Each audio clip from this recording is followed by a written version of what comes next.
পাঁচ ওয়াক্ত নামাজ আপনার জীবনের যেন এমন একটি বিষয় হয় যে এটার সাথে আপনি কোনো কম্প্রোমাইজ করবেন না, কোনো অবস্থাতেই না।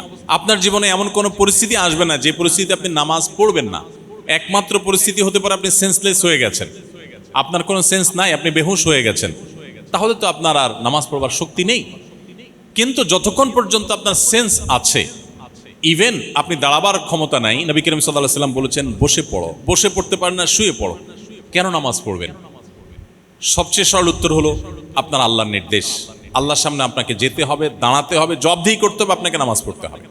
এর পাশাপাশি আমি যেটি বলবো তা হলো ঈমান শুধু আমাদেরকে আখিরাতে সুখী করবে তা নয়, দুনিয়াতেই সুখী করবে।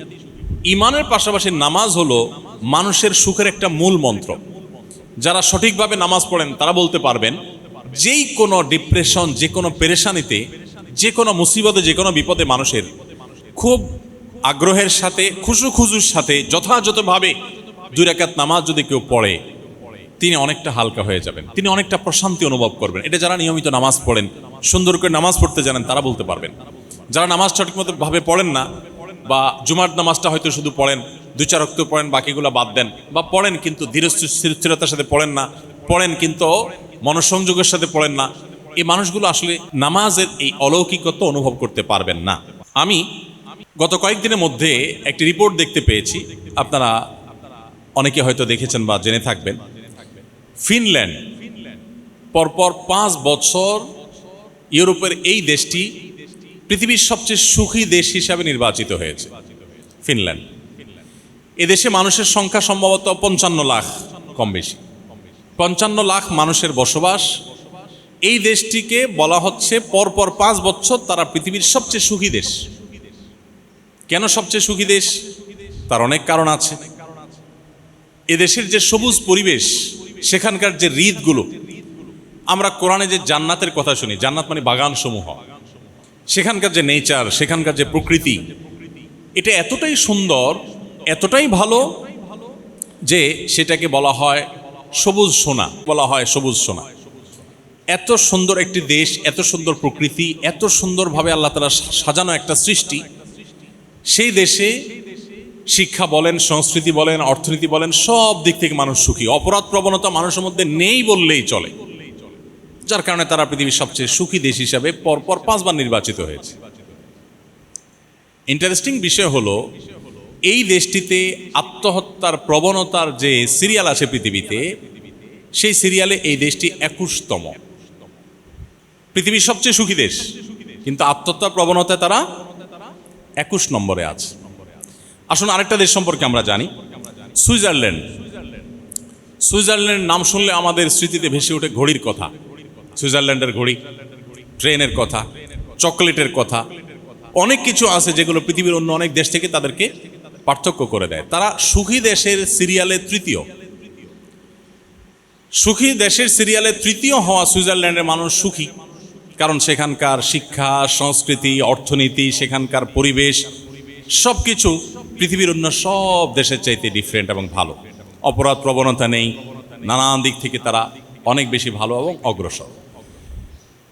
অবাক করা বিষয় হলো এই দেশটাতে সম্প্রতি সরকারিভাবে আত্মহত্যা করার বৈধতা দেওয়া হয়েছে, অনুমোদন দেওয়া হয়েছে। অর্থাৎ আত্মহত্যা এত বেশি মানুষ করতে চায় যে এটা আর ঠেকাবার সুযোগ নেই, গভর্নমেন্ট বাধ্য হয়ে অনুমতি দিয়েছে যে যে কেউ চায় আত্মহত্যা করতে পারে। শুধু তাই নয়, আত্মহত্যা করবার সুবিধার জন্য নানা রকমের ব্যবস্থা আছে। যেমন সার্কো নামে একটা খাট, এটা আবিষ্কার করেছে তারা, যে এই খাট বা কফিন, এই কফিনে কেউ যদি একবার শুয়ে যায়, এটা তার জীবনের শেষ শোয়া হয়।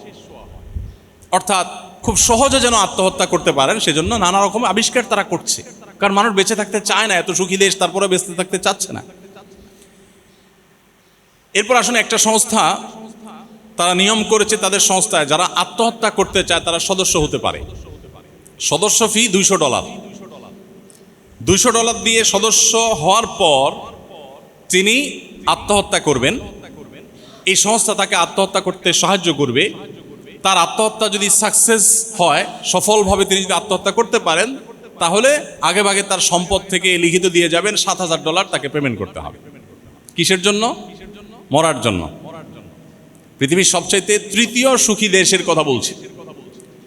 এরপর আসুন, একটি বই আরবিতে, এটা অনুবাদ আমি বাংলায় করেছিলাম সৌদিতে যখন ছিলাম তখন। বইটার নাম হলো রব্বি আল্লাহ, আমার রব আল্লাহ। কেন ইমানদার সুখী হয়, কেন নামাজ মানুষকে সুখের দিকে নেয়, কেন ডিপ্রেশন থেকে বাঁচার একমাত্র ওয়ে হলো নামাজ ও ইমান, রিয়েল ওয়ে, প্রকৃত উপায় যে কেন, এটা বোঝাবার জন্য বলছি যে রব্বি আল্লাহ কিতাব, এই বইটির মধ্যে একটা গ্রাফ আছে। সে গ্রাফটা হলো পৃথিবীতে আত্মহত্যার রেশিও কোন ধর্মের মানুষের মধ্যে, কোন সমাজে কতটা বেশি বা কম, এই বিষয়টাকে তুলে ধরা হয়েছে গ্রাফে। সে গ্রাফে উল্লেখ করা হয়েছে যে পৃথিবীতে সবচেয়ে আত্মহত্যার প্রবণতা সবচেয়ে বেশি হলো ধর্মে অবিশ্বাসী নাস্তিকদের মধ্যে, সব দেশেই এটা।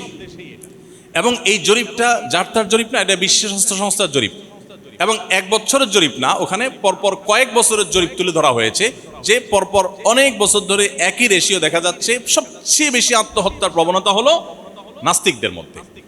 এরপর মজার বিষয় হলো সবচেয়ে কম আত্মহত্যার প্রবণতা হলো মুসলমানদের মধ্যে।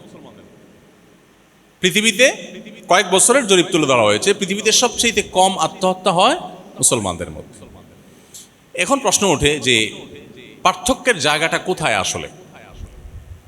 পাশাপাশি আরেকটা তথ্য দিয়ে রাখি, আমার পৃথিবীতে যে সমস্ত দেশে যাওয়ার সুযোগ হয়েছে এর মধ্যে জাপান সম্পর্কে আপনারা জানেন, জাপানে আমার যাওয়ার সুযোগ হয়েছে, কোরিয়াতে আমার যাওয়ার সুযোগ হয়েছে। আপনারা জানেন যে জাপানিজরা সবচেয়ে ভদ্র, জেন্টেল পৃথিবীর। একসময় তাদের ইতিহাস অনেক বাজে ছিল, কিন্তু তাদের হিরোশিমা যে ট্র্যাজেডি, তারপর থেকে তারা পরিবর্তন হয়ে গেছে।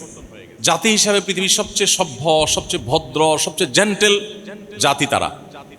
এবং জাপান থেকে ঘুরে আসার পর বেশ কিছুদিন যাবত আমি একাধিকবার গিয়েছি, যেবারই গিয়েছি সফর শেষ করে দেশে আসার পর আমার নিজেরই আচার আচরণের মধ্যে এক ধরনের পরিবর্তন আমি লক্ষ্য করতাম। অফিসে যখন স্টাফদের সাথে কথা বলতাম, আস্তে আস্তে কথা বলতাম। বাসায় যখন কথা বলতাম পরিবারের সাথে ধীরে ধীরে কথা বলতাম, কারণ ওখানে ওই যে মানুষ ফিস করে কথা বলে, কেউ কারো দ্বারা যেন ডিস্টার্ব না ফিল না করে, কেউ কারো দ্বারা কষ্ট না পায়, এতটা জেন্টেল তারা। বেশ কিছুদিন তাদের মধ্যে থাকলে, দোকানপাট রাস্তাঘাটে গেলে নিজের মধ্যে একটা পরিবর্তন চলে আসে, এই লেভেলের জেন্টেল। এবং তথ্য প্রযুক্তিতে তারা কতটা এগিয়ে ছিল তার বলার অপেক্ষা রাখে না। আপনারা ইঞ্জিনিয়ারিং কলেজের স্টুডেন্ট, আপনাদের আরও ভালো জানা থাকার কথা। এই জাপানিজদের মধ্যে আত্মহত্যার প্রবণতা সবচেয়ে বেশি। কোরিয়ানদের মধ্যে আত্মহত্যার প্রবণতা সবচেয়ে বেশি। এত বেশি আত্মহত্যার প্রবণতা এমনকি জার্মানিদের মধ্যে, ওই রব্বি আল্লাহ বইয়ের মধ্যে লেখা আছে যে অস্ট্রেলিয়াতে একটা ব্যাগ আবিষ্কার করা হয়েছে, লাইফ ব্যাগ না কি যেন নাম, এটা জাস্ট সেট করবে আর আত্মহত্যা হয়ে যাবে। আত্মহত্যার জন্য যে কত রকমের কসরত এবং প্রচেষ্টা।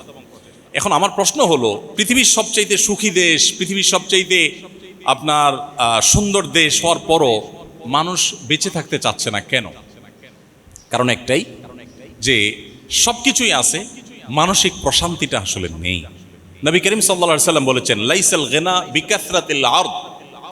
পৃথিবী তথ্য প্রযুক্তির উন্নতির চরম শিখরে পৌঁছে যেতে পারে, নানা রকমের আবিষ্কার দিয়ে পৃথিবীর মানুষের জীবনযাত্রাকে পানির চাইতে সহজ করে ফেলা হতে পারে, বাট এর কোনোটি মানুষকে সুখী করবে না, এর কোনোটি মানুষকে মানসিক প্রশান্তি এনে দিবে না। ওয়ালাকিন্নাল গিনা গিনান নাফস। নবী করিম সাল্লাল্লাহু আলাইহি সাল্লাম বলেছেন, এই সচ্ছলতা, এই উন্নয়ন, এটা আসলে প্রকৃত সচ্ছলতা নয়। আসল এবং প্রকৃত সচ্ছলতা হলো মানুষের মানসিক প্রশান্তি। একজন মানুষ তার তেমন কিছু নেই কিন্তু তিনি মানসিকভাবে খুবই সুখী, এ লোকটা সত্যিকারের সুখী। আরেকজনের সবই আছে বাট মানসিকভাবে তিনি সুখী নন, এ লোকটা প্রকৃত অর্থে সুখী নন। আমাদের দেশের কথা যদি আমরা বলি, আমি কিছুদিন আগে বগুড়া গিয়েছি, একজন ডক্টর চিকিৎসক তিনি আমাকে এসে বললেন যে ভাই, আমাদের এই বগুড়াতে গেল কয়েক বছরে আত্মহত্যার প্রবণতা খুব ভয়ঙ্করভাবে বেড়ে চলেছে এবং রেশিওটা এতটাই বৃদ্ধি পেয়েছে যে এটা রীতিমতো ভাববার মতো। এই বিষয়ে আপনি কিছু বলেন। আপনারা অনেকেই জানেন যে করোনাকালীন সময়ে শুধুমাত্র বিশ্ববিদ্যালয়ের শিক্ষার্থীদের মধ্যে যেই পরিমাণ আত্মহত্যার ঘটনা দেখা গেছে এক বছরে, সেটা এর আগে 10 বছরেও দেখা যায়নি। এবং দিন যত যাচ্ছে আমাদের মধ্যে এই প্রবণতা বাড়ছে। কেন বাড়ছে? দিন থেকে, ইসলাম থেকে আমরা দূরে সরছি। যতটা দূরে সরবো তত বেশি আমাদের অশান্তি আমাদেরকে ঘিরে ধরবে। ডিপ্রেশন এখন ঘরে ঘরে, ডিপ্রেশন এখন জনে জনে, এখন প্রতিটা মানুষ কম বেশি ডিপ্রেসড।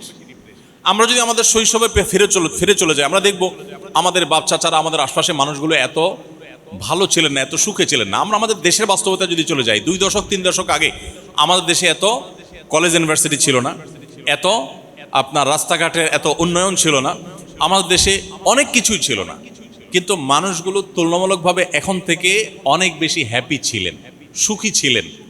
আত্মহত্যা এটা কালে ভদ্রে হতো, এখন যেরকম দেখা যাচ্ছে সকাল বিকাল এরকম হতো না। এর অন্যতম কারণ হলো তাদের ভিতরে ইসলামের চর্চা কিছুটা হলেও ছিল, যেটা এখন একেবারে নাই। সম্মানিত উপস্থিতি, নামাজ সম্পর্কে আমি বলছিলাম, প্রিয় নবী সাল্লাল্লাহু আলাইহি সাল্লাম বলতেন, আরেহনা বিহা ইয়া বেলাল। বেলাল রাদিয়াল্লাহু তাআলা ছিলেন আমাদের প্রিয় নবীর মুয়াজ্জিন। তাকে বলতেন, বেলাল তুমি আজান দিয়ে মানুষদেরকে ডাকো, একত্র করো, আমাকে একটু প্রশান্ত করো, আমি একটু নামাজ পড়ে প্রশান্তি পেতে চাই। আমরা তো ভালো খাবার খেয়ে, ভালো জায়গায় ঘুরে ট্রাভেল করে প্রশান্তি পেতে চাই, সেগুলোতে প্রশান্তি সন্দেহাতীতভাবে আছে, কিন্তু একজন ইমানদার নামাজের ভিতরে যে প্রশান্তিটা পাবেন এটা আর কোথাও পাবেন না। কিন্তু এই জিনিসটাকে ফিল করার সুযোগ আমাদের জীবনে হয়নি। এজন্য আমি অনুরোধ করতে চাই, খুজুর সাথে আপনি নিয়মিত 5 ওয়াক্ত নামাজ খুব ধীরে সুস্থে সুন্দর করে মনোযোগের সাথে পড়ার চেষ্টা করুন। আমি আল্লাহর নামে শপথ করে, আল্লাহর উপরে আস্থা রেখে বলতে পারি, আপনার জীবনটা বদলে যাবে ইনশাআল্লাহ। আপনার জীবনটা উপভোগ করতে পারবেন আপনি। আপনার জীবনে যে স্বাদ আর তৃপ্তি আপনি অনুভব করবেন, এটা আপনি অন্য কোথাও পাবেন না। এই জন্য ভাইরা আমার, 5 ওয়াক্ত নামাজ আপনারা আপনাদের কর্মজীবনে থাকেন কিংবা শিক্ষা জীবনে যেখানে থাকেন না কেন, জীবনে কখনো এটা কম্প্রোমাইজ করবেন না, নামাজের ক্ষেত্রে কোনো ছাড় দিবেন না। চতুর্থত যে পয়েন্টটি আপনাদেরকে বলতে চাই তা হলো হালাল উপার্জন। আমাদের দেশে মুসলমানদের মধ্যে এক ধরনের ভুল ধারণা আছে, সেটা হলো ইসলামটাকে আমরা নিছক ইবাদত সর্বস্ব ধর্ম মনে করি। নামাজ পড়লাম, রোজা রাখলাম, হজ করলাম, ওমরা করলাম, দাড়ি রাখলাম, টুপি লাগালাম, এটার নাম ইসলাম আমরা বানিয়েছি। অনেকটা বলতে পারি পোশাকই ইসলাম। ইসলামের কথা বললে আপনারা অনেকে আছেন যারা জেনারেল শিক্ষিত, আপনাদের অনেকের কাছে ভয় লাগে যে ইসলাম মানে তো হলো একটা জুব্বা পড়তে হবে, একটা জামা পড়তে হবে, মাথায় একটা টুপি দিতে হবে, একটা পাগড়ি রাখতে হবে, আমার পুরা ড্রেস আপ সব চেঞ্জ করে ফেলতে হবে। আসলে কি এটাই ইসলাম? ইসলাম কি পোশাক? ইসলামের নাম ইসলাম? আমি পোশাক চেঞ্জ করে ফেললাম, আমি ভালো মুসলমান হয়ে গেলাম? বহু মানুষ আছে আমার পোশাক পরেন না, উনি শার্ট প্যান্ট পরেন, কিন্তু আমার চেয়ে অনেক ভালো মুসলমান, তিনি জান্নাতে হয়তো আমার চেয়ে আগে চলে যাবে। ইসলামটাকে আমরা ইবাদত সর্বস্ব ধর্ম বানিয়ে রেখেছি, এটা আমাদের একটা মেজর ভুল। এবং এক্ষেত্রে আমরা যারা আপনাদেরকে ইসলামের পথে আহ্বান করি, এই ত্রুটিটা আমাদের যে আমরা আপনাদেরকে ইসলাম বোঝাতে পারিনি। এই কথাগুলো এই জন্য বলছি যে আপনারা কর্মক্ষেত্রে চলে যাবেন, বিশেষ করে আপনারা ইঞ্জিনিয়ারিং কলেজের ছাত্র হিসাবে আপনারা বিভিন্ন প্রতিষ্ঠানের গুরুত্বপূর্ণ চেয়ারে বসবেন, দায়িত্ব পালন করবেন, একসময় আল্লাহ তাআলা আপনাদেরকে দিয়ে অনেক কাজ নেবেন হয়তো। জীবনে কখনো হালাল উপার্জনের ক্ষেত্রে কম্প্রোমাইজ করবেন না। এটা আপনাকে শুধুমাত্র ভালো মুসলিম করবে তা নয়, এটা আপনাকে সুখী মানুষ করবে। আমার এক্সপিরিয়েন্স থেকে আমি বলছি, শত শত হাজারো মানুষ তাদের দুঃখ কষ্টের কথা আমাদেরকে শোনাতে আসেন, একান্তে আমরা সেগুলো তাদের কথা শোনার চেষ্টা করি।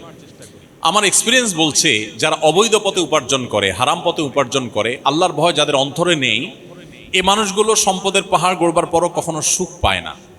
ওই যে মানসিক প্রশান্তি যেটা, এটা কখনো পায় না। কারণ একটা নগদ শাস্তি তো হারাম উপার্জনকারী স্বয়ংক্রিয়ভাবে পাবে, সেটা হলো জাহান্নাম। তো অনেক পরের বিষয়। নগদে যেটা পাবে সেটা হলো অপরাধ বোধের অদৃশ্য জ্বালা, অদৃশ্য দাহন।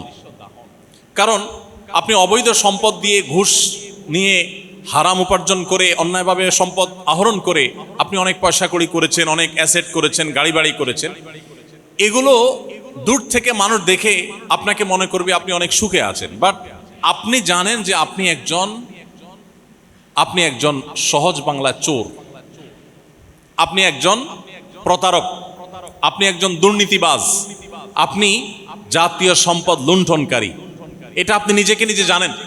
আপনার ভেতরে যখন এই জিনিসটা আসে, তখন এই সুখগুলো একটাও আপনাকে মানসিক প্রশান্তি দিবে না। কারণ দিন শেষে আপনি জানেন যে এগুলো সবগুলো রক্তচোষা টাকা। আপনার অপরাধ বোধের এই যে জ্বালা, এই জ্বালা থেকে বাঁচার কোনো ট্যাবলেট পৃথিবীতে আবিষ্কার হয় নাই, কিয়ামত পর্যন্ত হবেও না। আপনাকে এটা সারা জীবন বয়ে যেতেই হবে। আপনার অবৈধ উপার্জন দিয়ে আপনার সন্তান খুব হাসি মুখে তার লাইফ হয়তো লিড করতে পারে, আপনার নাতিপুতি তারা হয়তো এক সময় অনেক বেশি আপনার সম্পদ দিয়ে তারা সুখ স্বাচ্ছন্দ্যে থাকতে পারে, বাট আপনি নিজে নিজে জ্বলে পুড়ে মরবেন, কারণ আপনি জানেন সবগুলো অবৈধভাবে উপার্জন করা টাকা, রক্তচোষা টাকা, প্রতারণা করে দুর্নীতি করে কামানো টাকা। এই যে অপরাধ বোধের যে একটা জ্বালা থাকে, এই জ্বালা থেকে কোনো মানুষ রক্ষা পেতে পারে না। প্রত্যেকটা মানুষকে প্রতিটা অপরাধ কিন্তু তাকে জ্বালা দিতে থাকে। অবৈধ পথে উপার্জনের নগদ শাস্তি এটা। আপনাকে দেখে সুখী মানুষ হতে পারে, কিন্তু আপনার চেয়ে দুঃখী মানুষ আরেকটা পাওয়া যাবে না।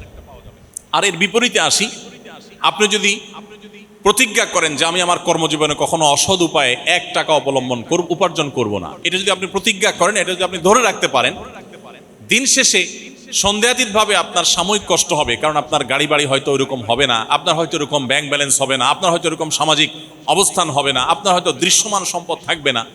এর কারণে আপনার হয়তো সাময়িক কষ্ট অনুভব হতে পারে, কিন্তু নিশ্চিত করে বলা যায়, এবং আমরা কেউই হয়তো দ্বিমত করব না, যে আপনার সততার সাথে পালন করা পার করা জীবনের অর্জন যদি কম হয়, আপনি একটা কুড়ে ঘরে আছেন, একটা কোনো রকম তৈরি করা একটা বাড়িতে আছেন, কোনো রকম একটা গাড়িতে চলেন, বা আপনার প্রাইভেট গাড়িও নেই, এই যে জীবনটা, এই জীবনটার মধ্যে আপনার একটা প্রশান্তি থাকবে। আপনি জানেন আপনি কোনো অবৈধ উপার্জন করেননি, আপনার প্রতিটি পয়সা টনটন করে বাঁচবে, আপনার বাড়ি, আপনার আবাসন, আপনার সব কিছু সম্পূর্ণ হালাল টাকায়। এই যে একটা উপলব্ধি, এটা আপনাকে মানসিকভাবে এতটাই প্রশান্ত করবে যেটা আপনি কল্পনা করতে পারেন না। সম্মানিত উপস্থিতি, আমি বহু হারাম টাকায় সম্পদশালী হওয়া মানুষের সাক্ষাৎকার নিয়েছি, তাদের একান্ত আলাপ শুনেছি। তাদের কথাগুলো শুনে আমার কাছে এটাই মনে হয়েছে যে হারাম উপার্জন করে মানুষ কখনোই মানসিক প্রশান্তি অর্জন করতে পারে না। বাহ্যিকভাবে মনে হতে পারে সে অনেক সুখী, সে আসলে সুখী হওয়ার কোনো ওয়ে নেই। আর কোরআনে কারিমের একটি আয়াত আছে যেটি আমাদের জন্য গুরুত্বপূর্ণ। কেন গুরুত্বপূর্ণ? আয়াতটা আমি পরে বলছি। গুরুত্বপূর্ণ এই জন্য যে আমাদের দেশের মানুষের মধ্যে একটা ধারণা, মুসলমানদের মধ্যে একটা ধারণা তৈরি হয়ে গেছে যে টাকা হইলে বাঘের কল্লাও পাওয়া যায়।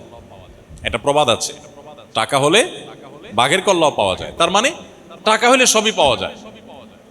অতএব আমার প্রথম প্রায়োরিটি হলো টাকা কামাই করা, বৈধ অবৈধ দেখা দেখি দরকার নেই, টাকা আসুক। টাকা এসে গেলে যেহেতু বাঘের কল্লাও পাওয়া যাবে, অতএব টাকা দিয়ে আল্লাহরও পাওয়া যাবে। এটা হলো আমাদের ধারণা, যার কারণে দেখবেন মানুষ যৌবন বয়সে ইসলামের ধারে কাছে যেতে চায় না। অনেকে আছেন ইয়াং বয়সে টাকা হয়ে গেছে, হজ করার মতো টাকা আছে তার কাছে, অ্যাবিলিটি আছে। যদি বলা হয় ভাই হজ করতে যান, তো বলে এত আগে হজ করে ফেলবো, কারণ তিনি মনে করেন যে এত তাড়াতাড়ি হজ করে ফেললে তো আমি বিভিন্ন অপকর্ম করতে পারবো না। এই জন্য হজটাকে রেখে দেন যে আমি বৃদ্ধ বয়সে হজ করব, তাহলে এর মধ্যে যা দরকার সব করে নিব, শেষ বয়সে একটা হজ করে ওমরা করে দায় রেখে টুপি রেখে জুব্বা জামা লাগায়া মসজিদে গিয়ে বসে তসবিহ হাতে নিয়ে তবলিগে যে বিভিন্নভাবে আমি দিনদার হয়ে যাব, আর আমার প্রিভিয়াস লাইফ যেটা, এটা টোটালি দাঁড়িয়ে থাকবে হারামের উপরে। আমরা অনেকে ইসলামটাকে ঠিক এইভাবে পালন করার চেষ্টা করি, অথচ বাস্তবতা হলো যে আমার পেছনের ইতিহাস, অতীত মানুষ না জানতে পারে, আল্লাহ তাআলার কাছে রেকর্ড আছে, আর বান্দার হক আল্লাহ তাআলা মাফ করবেন না। এই জন্য আমি এখন সম্পদ কামাই করে নেই, একটা সময় আমি ফেরেশতা হয়ে যাব, এটা একেবারেই একটি ভুল জায়গা এবং ভুল চিন্তা। আল্লাহ তাআলা কোরআনে কারিমে বলেছেন, ইয়া আইয়ুহার রাসূলু কুলু মিনাত তাইয়্যিবাত, হে রাসূলগণ, সমস্ত নবী রাসূলদের প্রতি আল্লাহ তাআলা কমন একটা নির্দেশ জারি করছেন, কুলু মিনাত তাইয়্যিবাত ওয়া'মালু সলিহা। সমস্ত নবী রাসূলদেরকে আল্লাহ বলছেন, হে রাসূলগণ, আপনারা হালাল ভক্ষণ করুন, হালাল উপার্জন করুন। এরপরে বলেছেন ওয়া'মালু সলিহা, এবং নেক আমল করুন। তাহলে ভালো কাজ আগে না হালাল উপার্জন আগে? হালাল উপার্জন আগে। আর আমরা আমাদের দেশে যেটা দেখি সেটা হলো মানুষ আগে হারাম কামাই করে নেয়, এরপর বুড়ো বয়সে এসে, বৃদ্ধ বয়সে এসে তিনি হালাল উপার্জন করে বা আপনার ইবাদত বন্দেগী করে ভালো কাজ করার চেষ্টা করেন। তো এটা হলো আমাদের ভুলের জায়গা। এই জন্য আমি আপনাদের প্রতি বিনীতভাবে অনুরোধ করতে চাই, আপনারা সৎ পথে চলবেন সারা জীবন, এবং এই সংকল্প আপনারা এখন থেকে করে ফেলুন। এটাতে আপনারা সাময়িকভাবে মনে হবে পিছিয়ে আছেন, অনেকের সাথে প্রতিযোগিতা আপনি তার সাথে তাল মেলাতে পারেন না, তার পর্যায়ে থাকতে পারেন না, কিন্তু প্রকৃত অর্থে মানসিক প্রশান্তি আপনি অনুভব করবেন। আর অবৈধ সম্পদে পাহাড় গড়ে আপনি মানসিক প্রশান্তি কখনোই অনুভব করতে পারবেন না। আরেকটা বিষয় হলো যে আপনি যখন হালাল উপার্জন করবেন, হালাল উপার্জনের মাধ্যমে মানুষ ইবাদতের মধ্যে তৃপ্তি পায়, নামাজের মধ্যে তৃপ্তি পায়। আজকাল আমাদের ইবাদতের তৃপ্তি নাই, এটা একটা অভিযোগের জায়গা। এর একটা বড় কারণ হলো হারাম উপার্জন। হারাম উপার্জনকারীর দোয়াও কবুল হবে না। এই যে হজের মৌসুম শুরু হয়েছে, লক্ষ লক্ষ মানুষ সারা পৃথিবী থেকে হজ করতে আসবে, আমাদের দেশ থেকেও প্রায় 80,000-এর মতো হাজি যাচ্ছে এবছর। হজ করতে যে কাবায় গিয়ে একেবারে কাবার দুধারে ঘুরে ঘুরে তওয়াফ করে দুহাত সম্প্রসারিত করে আল্লাহর কাছে আপনি দোয়া করলেও নবী সাল্লাল্লাহু আলাইহি ওয়াসাল্লাম বলেছেন দোয়া কবুল হবে না যদি আপনার হারাম উপার্জন থাকে। আপনি যত দোয়া করেন, কাবার ভেতরে ঢুকে দোয়া করলে দোয়া কবুল হবে না, সমস্ত হুজুররা একসাথে দোয়া করলে দোয়া কবুল হবে না। আমরা তো মনে করি যে আমি আগে টাকা পয়সা কামাই করিনি, এরপরে টাকা পয়সা দিলে হুজুররাও তো খুশি হয়ে যাবে, হাদিয়া তোফা দিয়ে দিব, মাহফিল মসজিদ করে দিব, মাদ্রাসা করে দিব, হুজুররা নারায়ে তাকবীর দিবে, দোয়া দিয়ে দিবে, আর কি লাগে।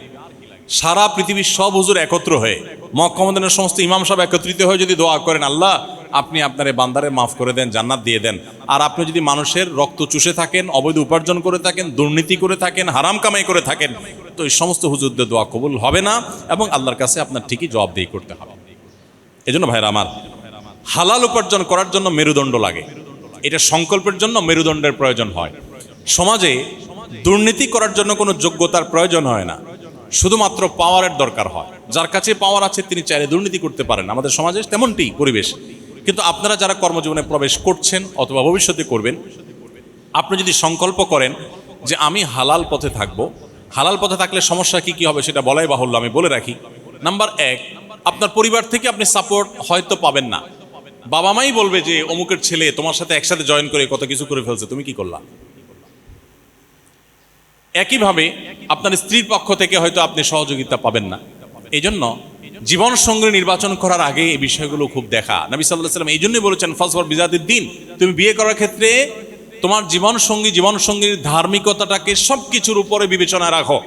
সে যদি সত্যিকার অর্থে ধার্মিক হয়, সত্যিকার অর্থে আল্লাহভীরু হয়, সত্যিকার অর্থে দিনদার এবং মুসলমান হয়, তাহলে সেক্ষেত্রে তাকে জীবনসঙ্গী হিসেবে নির্বাচন করলে তুমি সুখী দাম্পত্য এটা তুমি উপভোগ করতে পারবে। সো হালাল উপার্জন করতে গেলে বাধা কি আসবে সেটা বলাই বাহুল্য। আমি প্রায় সময় বলি, ইয়াংরা যারা বিবাহ শাদী করবেন, এখনো করেন নাই, বিয়ের আগে হবু স্ত্রীকে সাফ সাফ জানিয়ে দিবেন যে আমি কিন্তু খুব তেড়া কিসিমের যুবক, সমাজের যে স্রোত দেখতে পাচ্ছ আমি কিন্তু তার উল্টো দিকে চলবো, এবং এটা গল্প না, এটা কোনো তোমাকে কথার কথা বলছি না, এটা সিরিয়াস আলাপ। আমার স্ত্রী হয়ে তুমি কিন্তু অনেক বেশি শাড়ি চুড়ি পরতে পারবে না, অনেক ভালো গাড়িতে হয়তো চড়তে পারবে না, আমার বন্ধুরা দোস্তরা অনেকে অনেক কিছু করবে, আমি কিন্তু করবো না, কোনো রকম নুন পান্তা খেয়ে বেঁচে থাকতে হতে পারে। সো এরকম একজন শক্ত এবং গোড়া কিসিমের যুবকের সাথে তোমার জীবন আদৌ যাবে কিনা তুমি একটু ভেবে চিন্তে নাও। সাফ সাফ বলে দিবেন, বাবা মাকে আগে ভাগে মোটিভেট করবেন যে আমি কিন্তু অবৈধ উপার্জন করব না, আমি সৎ পথে থাকবো, আমি সমাজের জন্য অনেক কিছু করব, আমার সেই সুযোগ আছে। এটা যদি আপনি আগে থেকে প্রতিজ্ঞা করেন, ইনশাল্লাহ আপনার জীবনের জন্য সহজ হবে। আমি সবসময় একটা কথা বলার চেষ্টা করি, স্রোতের বিপরীতে চলতে পারা এটাই মানুষের সার্থকতা। স্রোতের বিপরীতে সবাই চলতে পারে না। একটা ছোট্ট মাছের ফোনা, ছোট্ট একটা মাছের বাচ্চা, দেখবেন পানির স্রোত যেদিক যাচ্ছে সে উল্টা দিকে যাওয়ার চেষ্টাটা করে, কিন্তু একটা বিশাল বড় গাছ যার মধ্যে প্রাণ থাকতে পারে কিন্তু প্রাণী না, এই গাছটা যখন উফড়ে পড়ে পানির স্রোতের সাথে সে কিন্তু তাকে ভাসিয়ে নিয়ে যায়, সে কিন্তু স্রোতের বিপরীতে আসতে পারে না, কারণ তার মধ্যে প্রাণ থাকতে পারে কিন্তু সে প্রাণী না। আর একটা প্রাণী, একটা মাছের ফোনা, সে কিন্তু উল্টা দিকে চলার চেষ্টাটা করে। অসৎ পথে চলবার জন্য কোনো যোগ্যতার দরকার হয় না, সৎ পথে চলার জন্য যোগ্যতার প্রয়োজন হয়। অসৎ পথে চলার জন্য মেরুদণ্ডের প্রয়োজন হয় না, সৎ পথে চলার জন্য মেরুদণ্ডের প্রয়োজন হয়। আপনার ভিতরে যদি সেরকম দৃঢ় মনোবল থাকে, আপনি যদি সংকল্প করেন যে আমি হারাম উপার্জন করব না, সবচেয়ে বড় কথা হলো আমি এজ এ মুসলিম কিয়ামতের ময়দানে আল্লাহর কাছে আমার জবাবদিহি করতে হবে। নবী করিম সাল্লাল্লাহু আলাইহি ওয়াসাল্লাম বলেছেন, লা তাযালু কদামা আবদিন হাত্তা ইউসআলা আন আরবা, 4টি প্রশ্নের উত্তর দেওয়া ছাড়া কোনো মানুষ কিয়ামতের দিন পা নাড়াতে পারবে না। জায়গায় ঠায় দাঁড়িয়ে থাকতে হবে, এই প্রশ্নগুলোর উত্তর দেওয়ার পর সে নড়তে পারবে। এর ভিতরে একটা হলো ওয়ান মালিহি মিন আইনা ইকতাসাবাহু ওয়া ফিমা আনফাক, মানুষের সম্পদ সম্পর্কে জিজ্ঞাসা করা হবে, কোথা থেকে উপার্জন করেছো আর কোথায় খরচ করেছো, এই জবাব দিয়ে আপনাকে করতে হবে। এই জন্য হালাল উপার্জন করার যে স্বাদ আছে, আমি আপনাদেরকে সে স্বাদ আস্বাদন করবার জন্য আহ্বান করছি। এর মধ্যে অবর্ণনীয় তৃপ্তি আছে, হারামের মধ্যে যেটা নেই সেখানে আছে জ্বালা। বাহ্যিকভাবে সম্পদের পাহাড় হয় কিন্তু সেই সাথে থাকে অন্তর্জ্বালা। অতএব হালাল উপার্জনের ক্ষেত্রে আপনারা কোনো কম্প্রোমাইজ করবেন না, এটা সংকল্প এখন থেকে করে ফেলুন। এরপর 5 নম্বর যে বিষয়টি বলতে চাই তা হলো মানুষের অধিকারের উপরে আমাদের সচেতন থাকতে হবে। মানুষের অধিকার এর বিষয়টা অনেক ব্যাপক, খুব বেশি সময় নেই, আমার অনেক সময় আমি নিয়ে ফেলেছি আপনাদের। আমি সংক্ষেপে বলতে চাই, মানুষের অধিকার বলতে আমি অন্য কারোর কষ্টের কারণ হব না। আমি একটু আগে যে কথাটি বলছিলাম, ইসলামটাকে আমরা কোরআন হাদিস পড়ে ইসলাম শিখি নাই, শুধু দেখে দেখে ইসলাম শিখেছি, যার কারণে আমাদের ইসলামটা অনেকটা এরকম হয়েছে যে আমরা ইসলামটাকে শুধুই ইবাদত সর্বস্ব একটা দিন, একটা বিশেষ ফরম্যাটের মধ্যে আমরা আবদ্ধ করে ফেলেছি। ইসলামের বিশাল বড় একটা পার্ট এবং অংশ হলো মানবাধিকার। আজকে মানবাধিকার সংস্থাগুলো, বিভিন্ন প্রতিষ্ঠানগুলো আমাদের মুসলমানদেরকে যখন মানবাধিকারের সবক দিতে আসে, আমি ইসলামের একজন শিক্ষার্থী হিসেবে আমার খুব হাসি পায় যে তারা আমাদেরকে মানবাধিকার সবক দিতে আসে। এরা যখন মানবাধিকারের কথা চিন্তাও করে নাই, তখন আমাদের নবী করিম সাল্লাল্লাহু আলাইহি ওয়াসাল্লাম আমাদেরকে মানবাধিকারের প্রতিটি বিষয় আলাদা আলাদা করে দীক্ষা দিয়ে গেছেন, শিক্ষা দিয়ে গেছেন, গুরুত্ব আরোপ করে গেছেন। শুধু ইমপ্লিমেন্ট দরকার, শুধু আমল দরকার। মানুষের অধিকারের ব্যাপারে সচেতন না হলে তিনি কখনো ভালো মুসলমান হতে পারেন না। হতে পারেন তিনি অনেক নামাজি, হতে পারেন তিনি অনেক রোজা রাখেন, হতে পারেন তার মুখের দাড়ি অনেক লম্বা, হতে পারে মাশাআল্লাহ তার জুব্বাটা অনেক বড়, হতে পারে তিনি অনেক কোরআন তেলাওয়াত করেন, কিন্তু তিনি মানুষের অধিকারের ব্যাপারে সচেতন না। তার স্ত্রীর অধিকার তিনি সঠিকভাবে আদায় করেন না, মা বাবার অধিকারের ব্যাপারে তিনি ত্রুটি করেন, এমনকি তিনি অন্য ধর্মাবলম্বী মানুষদের যে অধিকার আছে সেগুলোর ব্যাপারে তিনি ত্রুটি করেন। এ মানুষ কখনো ভালো মুসলিম হতে পারেন না। ইসলাম আমাদেরকে মানুষের অধিকারের ব্যাপারে অনেক বেশি সচেতন করে। আপনারা যেহেতু শিক্ষার্থী ভাইদেরকে আমি বলছি, আপনারা সবাই বয়সে তরুণ, আপনাদের এই বয়সটাতে একটা বড় সমস্যার জায়গা হলো এই বয়সের কারণে আপনাদের মধ্যে এক ধরনের অহমিকা থাকে। এটা বয়সের কারণে সবারই কম বেশি এই বয়সে এই জিনিসটা থাকে যে আমি তো ইয়াং, আমি তো তরুণ। বিশেষ করে কয়েকজন যুবক যখন একসাথে হন তখন শরীরের মধ্যে একটা ভাব আসে। যখন পাবলিক বাসে উঠবেন, 4-5 বন্ধু মিলে উঠছেন, আবার কলেজের ছাত্র, তখন কিন্তু বাসের স্টাফদের সাথে কথাবার্তা বলার টোনটা একটু ভিন্ন হয়। একা একা গেলে বিড়ালের মতো থাকেন, একা যখন উঠেন তখন বিড়ালের মতো থাকেন। এখন 2-4-5 বন্ধু মিলে থাকেন তখন কিন্তু ভাবটা ভিন্ন রকম হয়। তখন বাসের স্টাফদের সাথে আচরণ হয় অন্যরকম, এই ভাড়াটা নিয়ে যাও, টোনটা এরকম হয়। আর যখন একা একা থাকেন তখন দেখেন যে আশেপাশে তো কেউ নাই আমার সাথে, তখন ভদ্রলোকের মতো বলে দেন, মামু ভাড়াটা নেন। আর যখন চায়ের দোকানে যান একই রকম অবস্থা, একা একা গেলে বিড়ালের মতো থাকেন, সুন্দর করে ভদ্র মানুষের মতো বলেন, ভাই 1 কাপ চা হবে, একটা চা দেন। আর যখন 4-5 জন বন্ধু বান্ধব মিলে থাকেন, একবারের জায়গায় 2বার বলতে হয়েছে, আসতে একটু দেরি হয়েছে, তখন এবার হুমকি ছেড়ে, হাঁক ডাক ছেড়ে এবার বলেন, এই কানে শোনো না, চোখে মানুষ মনে হয় না, কয়বার বলছি তোমাকে। ভাবটা একটু ভিন্ন রকম হয়, তাই না? এটা বয়সের সমস্যা। এই বয়সে আমরা অনেকেই অনেক মানুষের অধিকার নষ্ট করি, ওই যে বয়সের যে উচ্ছলতা, যৌবনের যে উচ্ছলতা আছে সেই কারণে। রিক্সাওয়ালার সাথে একটা বেশি 2টা কথা কাটাকাটি হয়েছে, মেরে দিয়েছেন একটা চর থাপ্পড় ঘুষি। কি করবে এটা রিক্সাওয়ালা? আমি ইয়াং মানুষ, কলেজের ছাত্র, আরো বন্ধু বান্ধব আছে, কি করবে? এই জিনিসগুলো আমরা অনেকে করি। একটা ডেঞ্জারাস বিষয় কি জানেন? আপনি ব্যক্তিগত পাপে লিপ্ত হয়েছেন, অনেক পাপ এমন আছে যেগুলো লিপ্ত হয়েছেন, একসময় আপনার উপলব্ধি জেগেছে, আপনি আল্লাহর কাছে মাপ চেয়েছেন, এগুলো অনেক সহজ, এগুলো রিকভার করা, এগুলোর প্রায়শ্চিত্ত অনেক সহজ।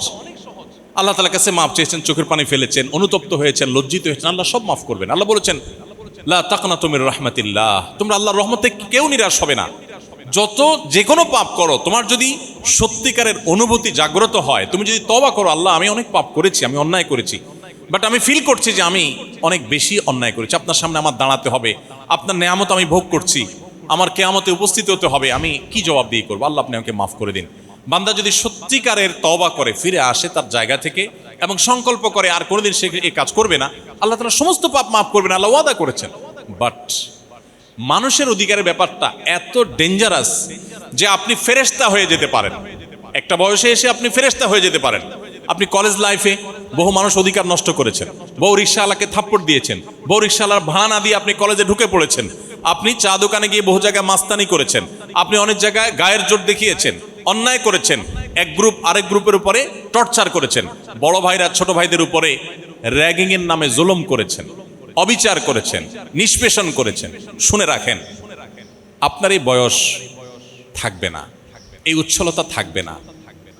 সবার জীবনে এরকম একটা সময় আসে যেটা তারা পার করে পরবর্তী জীবনে চলে যায়। আপনি যদি হায়াতে বেঁচে থাকেন, একটা সময় আপনি অনুভব করবেন আপনার সে অপরাধগুলোর কথা আপনার মনে পড়বে, তখন আপনি প্রায়শ্চিত্ত করতে চাইবেন। দুঃখজনক বাস্তবতা হলো আপনি প্রায়শ্চিত্ত করতে পারবেন না। আপনাদেরকে একটা হাদিস শোনাতে চাই, যে হাদিসটা খুব ভয় জাগানিয়া, অন্তর কাঁপানো হাদিস। নবী করিম সাল্লাল্লাহু আলাইহি ওয়াসাল্লাম বলেছেন, আতাদরুনা মানিল মুফলিস, তোমরা কি জানো সবচেয়ে বড় ভিখারি কে? সাহাবীরা উত্তর দিলেন, ইয়া রাসূলুল্লাহ, আল মুফলিসু ফিনা মান লা দিনারা লাহু ওয়ালা দিরহাম, দুঃখিত, যার টাকা পয়সা নেই, অর্থ করি নেই, আমরা তো তাকেই মনে করি ভিখারি। নবী করিম সাল্লাল্লাহু আলাইহি ওয়াসাল্লাম বলেছেন, আরে না, এই লোক প্রকৃত ভিখারি না, টাকা পয়সা আজকে নাই কালকে হয়ে যাবে, কারোর টাকা পয়সা নাই, তার হাত পা সুস্থ, শরীরটা স্বাভাবিক, সে তো সুখী। একদিক থেকে না হলে আরেক দিক থেকে সে ভালো আছে। বাট সত্যিকারের এবং প্রকৃত ভিখারি এবং অভাবী এবং রিক্ত হস্ত মানুষ হলো সে, যে দুনিয়াতে কম বেশি ভালো কাজ করেছে, নফল নামাজ পড়েছে, ফরজ নামাজ পড়েছে, রোজা রেখেছে, দান সাদাকা করেছে, ওয়াজ শুনেছে, ওয়াজ করেছে, কোরআন তেলাওয়াত করেছে, অনেক অনেক ভালো কাজ করেছে, হজ করেছে, উমরা করেছে, অনেক কিছু করেছে। করার পর কিয়ামতের ময়দানে সে উপস্থিত হয়েছে, মোছে তাও দিতে দিতে, গোপে তেল মাখতে মাখতে সে আল্লাহর কাছে উপস্থিত হয়েছে। কি আশা? যে আমি অনেক তো ইবাদত বন্দি করে আসছি, অতএব জান্নাত আমার ঠেকাবে কে? সে এক্সপেক্ট করতেছে যে আমাকে তো ফেরেশতারা প্রথমেই হয়তো গালিচা দিবে, ফুলের মালা দিবে। চোখ মেলে দেখে মুগুর নিয়ে দাঁড়ায় আছে। নবী করিম সাল্লাল্লাহু আলাইহি ওয়াসাল্লাম বলেছেন, কিয়ামতের ময়দানে এরকম বহু মানুষ আছে যে দুনিয়াতে তার মুখে হয়তো দাড়ি ছিল, নামাজ ছিল, অনেক কিছু ছিল, বাট সে বিভিন্নভাবে মানুষের অধিকার নষ্ট করেছে। কাউকে দুর্বল পেয়ে তাকে একটা বাজে কথা বলেছে, কটু কথা বলেছে, সে প্রতিবাদ করতে পারে নাই। র্যাগিং এর নামে, র্যাগডের নামে, বিভিন্ন নামে সে অনেক অনাচারে লিপ্ত হয়েছে। বিশেষ করে মানুষের প্রতি অবিচারের যে জায়গাগুলো, সেই জায়গাগুলোতে সে নিকৃষ্ট মানুষের ভূমিকা অবতীর্ণ হয়েছে। নবী করিম সাল্লাল্লাহু আলাইহি ওয়াসাল্লাম বলেছেন, এই লোকটা একটা সময় সে হয়তো ফেরেশতা হয়ে যেতে পারে। অনেক মানুষ আছেন যে বুড়ো বয়সে এসে মাশাআল্লাহ হাজী সাহেব, গাজী সাহেব হয়ে যাচ্ছেন, ইয়াং বয়সে কি করেছেন এটাই হলো মুখ্য বিষয়। তো এই লোকটা যখন আল্লাহর কাছে হাজির হবে কিয়ামতের ময়দানে, নবী করিম সাল্লাল্লাহু আলাইহি ওয়াসাল্লাম বলেছেন, সে তো মনে করবে যে জান্নাতে যাচ্ছে, এদিকে তাকে ঘিরে ধরবে সমস্ত প্রাপকেরা। দুনিয়াতে যে রিকশাওয়ালাকে চড় থাপ্পড় মেরেছিল, দুনিয়াতে কলেজের ছোট ভাইয়ের প্রতি যে অবিচার করেছিল, ওই ছোট ভাইটা মুখ বুজে সহ্য করেছে, হয়তো মাথা তুলে প্রতিবাদ করবার সাহস পায়নি। এই লোকটা সেদিন সেখানে চলে যাবে, সবাই অটোমেটিক হাজির হয়ে আল্লাহ তাআলা সবাইকে হাজির করে ফেলবেন। তার সমস্ত পাওনাদার চারপাশে ঘিরে ধরবে এবং বলবে, আল্লাহ, দুনিয়াতে তার গায়ের জোর ছিল, পেশির জোর ছিল, আমরা পারি নাই। তুমি তো হাকামুল হাকিমিন, তুমি তো বলেছো ফামান ইয়ামাল মিসকালা যাররাতিন শাররান ইয়ারা, বিন্দু পরিমাণ, যাররা পরিমাণ কেউ মন্দ কাজ করলে তার পরিণতি তাকে ভোগ করতে হবে। তো এই লোকটা আমার প্রতি যে অবিচার করেছিল, আমাকে গালি দিয়েছিল, গায়ে হাত তুলেছিল, অবিচার করেছিল, জুলুম করেছিল, বড় ভাই হয়ে করেছিল, সে হয়ে আমি রিকশার প্রতি করেছিল, বাস স্ট্যান্ডের প্রতি করেছিল, দোকানদার হিসাবে আমার প্রতি করেছিল, অন্য মানুষের প্রতি করেছিল। আল্লাহ, তার পলিটিক্যাল পাওয়ার, তার পেশি শক্তির পাওয়ার, তার অর্থের পাওয়ার, এগুলোর কারণে আমি কিছু করতে পারি নাই। আজকে তো তুমি বিচার করার কথা, আমি বিচার চাই। তখন আল্লাহ রাব্বুল আলামিন আর্থিক অপরাধ যদি হয়, চাঁদাবাজি হয়, মানুষের অর্থ আত্মসাতের ব্যাপার হয়, দুর্নীতির ব্যাপার যদি হয়, তাহলে বলবেন তোমার আমল থেকে তাকে দিয়ে দাও। একইভাবে কাউকে গালি দিয়েছেন, কারোর প্রতি অবিচার করেছেন, তো বলা হবে তুমি যত আমল করেছো এখান থেকে আনুপাতিক হারে যে পরিমাণ জুলুম করেছো, জুলুমের পরিমাণ নেক আমল ট্রান্সফার করে তার আমল নামায় দিয়ে দেওয়া হবে, তার অ্যাকাউন্টে দিয়ে দেওয়া হবে। এভাবে দিতে দিতে দেখা যাবে একটা মানুষ অনেক আমল করেছেন, জীবনে বহু উমরা, হজ, দাড়ি, টুপি, বুড়া বয়সে এসে অনেক ভালো ভালো কাজ করেছেন, মসজিদের সভাপতি, সেক্রেটারি হয়েছেন, কিন্তু ওই যে ইয়াং বয়সে অনেক অপকর্ম করে আসছেন একটা সময়। এই লোকটা শেষ পর্যায়ে এসে তার সমস্ত আমল যা করেছেন এগুলা দিতে দিতে পাওনাদারদের সবাইকে দেওয়া শেষ, এখনো পাওনাদার বাকি আছে, তার আমল কিন্তু আর নেই। এবার কি হবে? নবী করিম সাল্লাল্লাহু আলাইহি ওয়াসাল্লাম বলেছেন, এবার পাওনাদারদেরকে আল্লাহ তাআলা বলবেন তাদের যে পাপ, তাদের যে অপরাধ, তাদের যে জেনা, তাদের যে ব্যভিচার, তাদের যে অন্যায় কাজ, সেগুলো তাদের আমল নামা যে ভরে আছে, যেগুলোর কারণে তারা জাহান্নামে যেত, অপরাধের অনুপাতে সেগুলো এই অপরাধকারী, জুলুমকারী ব্যক্তি যে দুনিয়াতে মানুষের প্রতি জুলুম করেছিল তার আমল নামায় ট্রান্সফার করা হবে। যেখানে সে অনেক হজ উমরা নিয়ে গেছে, অনেক নামাজ নিয়ে গেছে, অনেক রোজা নিয়ে গেছে, অনেক কোরআন তেলাওয়াত নিয়ে গেছে, অনেক দাড়ি টুপি নিয়ে গেছে, অনেক ভালো কাজ নিয়ে গেছে, অনেক মানবিক কাজ নিয়ে গেছে, এই সবগুলো তো অলরেডি বন্টন করা শেষ। কিন্তু এত মানুষের প্রতি জুলুম করেছে যে সে মানুষগুলোর পাওনা এখনো শেষ হয় নাই। তখন এবার পাওনাদারদের অপরাধের বোঝা তার অ্যাকাউন্টে ট্রান্সফার করে সেগুলো তার মাথায় চাপিয়ে তারপর আল্লাহ তাআলা দায়মুক্ত করবেন। দায়মুক্তির পর তার আমল নামাতে কোনো ভালো কাজ তো নেই, সব আছে মন্দ কাজ। যে লোকটা সারা জীবন করেছে ভালো কাজ, কিয়ামতের ময়দানে তার অ্যাকাউন্টে সমস্ত ভালো কাজগুলো খালি হয়ে, শূন্য হয়ে, মন্দ কাজে পরিপূর্ণ হওয়ার পর আল্লাহ বলবেন এবার তাকে জাহান্নামে ফেলে দাও। নবী করিম সাল্লাল্লাহু আলাইহি ওয়াসাল্লাম বলেছেন, সেদিন এই লোকটা হবে সবচেয়ে রিক্ত হস্ত এবং অভাবী। এ হলো প্রকৃত ভিখারি, যে এত কিছু করার পরও কিছুই থাকবে না এবং জাহান্নামে তাকে যেতে হবে। প্রিয় ভাইরা আমার, আমি আপনাদেরকে বিনীতভাবে অনুরোধ করতে চাই, প্লিজ কোনো মানুষের কারোর ব্যথা, কারোর কষ্টের কারণ কখনো হবেন না। এটা পশুত্ব, এটা মনুষ্যত্ব না। আমার অবাক লাগে যে শিক্ষিত সমাজে আমাদের কলেজ বিশ্ববিদ্যালয়গুলোতে বিভিন্ন নামে আমাদের সিনিয়র ভাইদেরকে জুনিয়রদের প্রতি জুলুম করতে, টর্চার করতে দেখা যায়। আমার অবাক লাগে যে যারা শিক্ষিত, যারা এই জাতির কর্ণধার, যারা এই জাতির ভবিষ্যৎ, যারা আমাদের সামনের ভবিষ্যতের দিকপালের ভূমিকা রাখবে, তারা যদি এরকম অমানুষ হয়। পশুও তো সাধারণত কোনো কারণ ছাড়া আরেকটা পশুর উপরে চড়াও হয় না। নবী করিম সাল্লাল্লাহু আলাইহি সাল্লাম বলেছেন, মাল্লাম ইয়ারহাম সগীরানা ওয়ালাম ইউকির কবীরানা ফালাইসা মিন্না। যে ব্যক্তি ছোটদের প্রতি স্নেহ মমতা দেখাতে পারে না, এতটুকু মমতা, এতটুকু মনুষ্যত্ব যার মধ্যে নেই, এবং বড়দেরকে যে রেসপেক্ট করতে পারে না, নবী করিম সাল্লাল্লাহু আলাইহি সাল্লাম বলেছেন সে আমার উম্মত হতে পারে না। অতএব আমি আপনাদের প্রতি অনুরোধ রাখতে চাই যে যৌবনের উচ্ছলতার কারণে, যৌবনের উন্মাদনার কারণে আপনার পেশি শক্তি, আপনার গায়ের জোর, এটা যেন কারোর চোখের পানির কারণ না হয়। দেখুন, আপনি কারোর প্রতি জুলুম করেননি। আপনার পুরো পড়াশোনার পুরো এই সময়টা, পুরো পিরিয়ডটা, আপনার স্টুডেন্ট লাইফটা আপনি এভাবে যদি কাটাতে পারেন যে আপনি কাউকে কষ্ট দেননি, কাউকে আঘাত করেননি, আপনি বিনয়ী মানুষ হন, আপনার এই লাইফটা আপনাকে সারা জীবন সুখ দিবে। কিভাবে সুখ দিবে? আপনি যখন কর্মজীবনে যাবেন, আপনি যখন অবসরে যাবেন, আপনার কিন্তু এই পেছনের জীবনটা চোখের সামনে ভাসবে।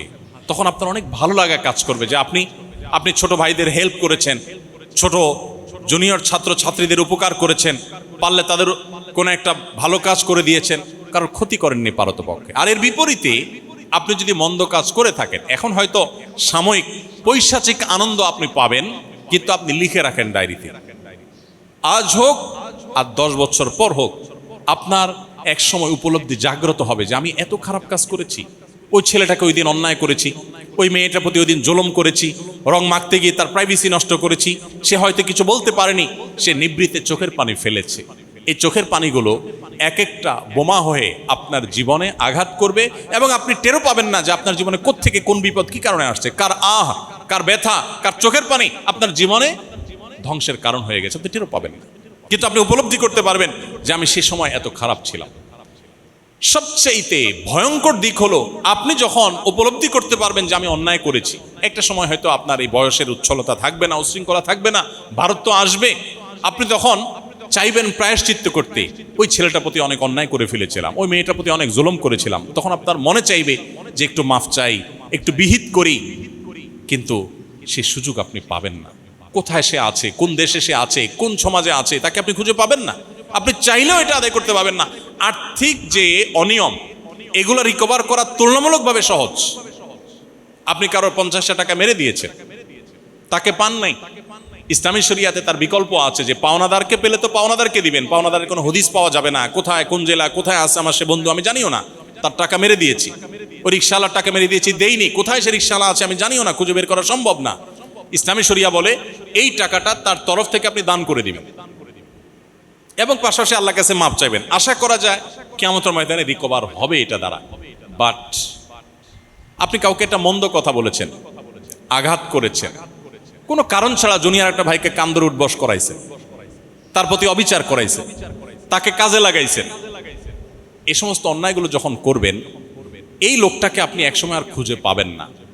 এটার প্রায়শ্চিত্ত করার কোনো বাহ্যিক ওয়ে আপনার সামনে আর থাকবে না।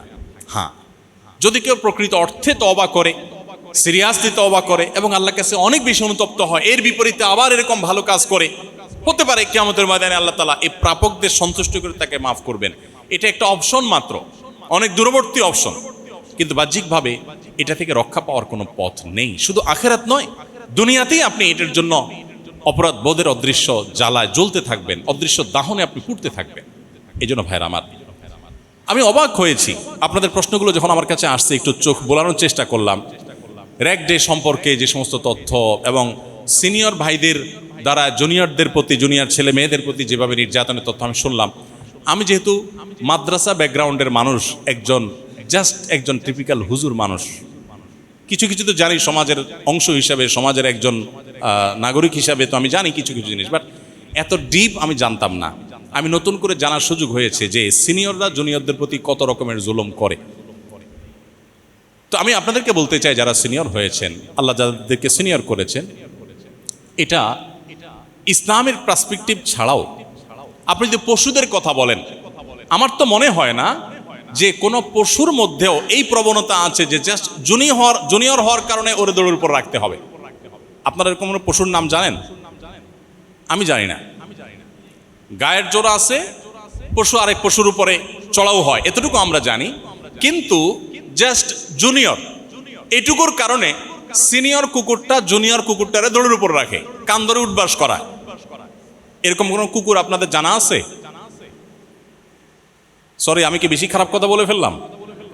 এরকম কোন পশুর কথা কি আপনাদের জানা আছে যে পশু জাস্ট তার চাইতে জুনিয়র হওয়ার কারণে তারে কষ্ট দেয়, তাকে টর্চার করে, তুমি কেন জুনিয়র হইছো? আবার আমি কিছু কিছু প্রশ্ন শুনে পড়ে বুঝলাম যে এটা নাকি আদব কায়দা শেখানোর নামে করা হয়। আমার প্রশ্ন হলো, এইটা যদি আদব হয় তাহলে বেয়াদব কোনটা? এটা যদি সভ্যতা শেখানো হয় তাহলে অসভ্যতা কোনটা? এটা যদি মানবিকতা শেখানো হয় তাহলে অমানবিকতার পশুত্ব কোনটা?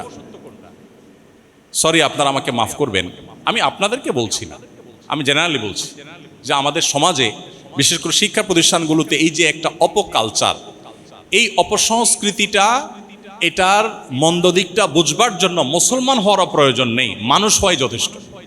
কেউ যদি মানুষ হয়, তার যদি বিবেকটা ন্যূনতম জাগ্রত থাকে, সেটা বুঝতে পারে যে একটা নতুন ছাত্র, নতুন শিক্ষার্থী আসলে সে আমার স্নেহ পাওয়ার দরকার, সে আমার সহযোগিতা পাওয়া দরকার। আমি সহযোগিতা করতে না পারি, অ্যাটলিস্ট আমি তার প্রতি চড়াও হতে পারি না।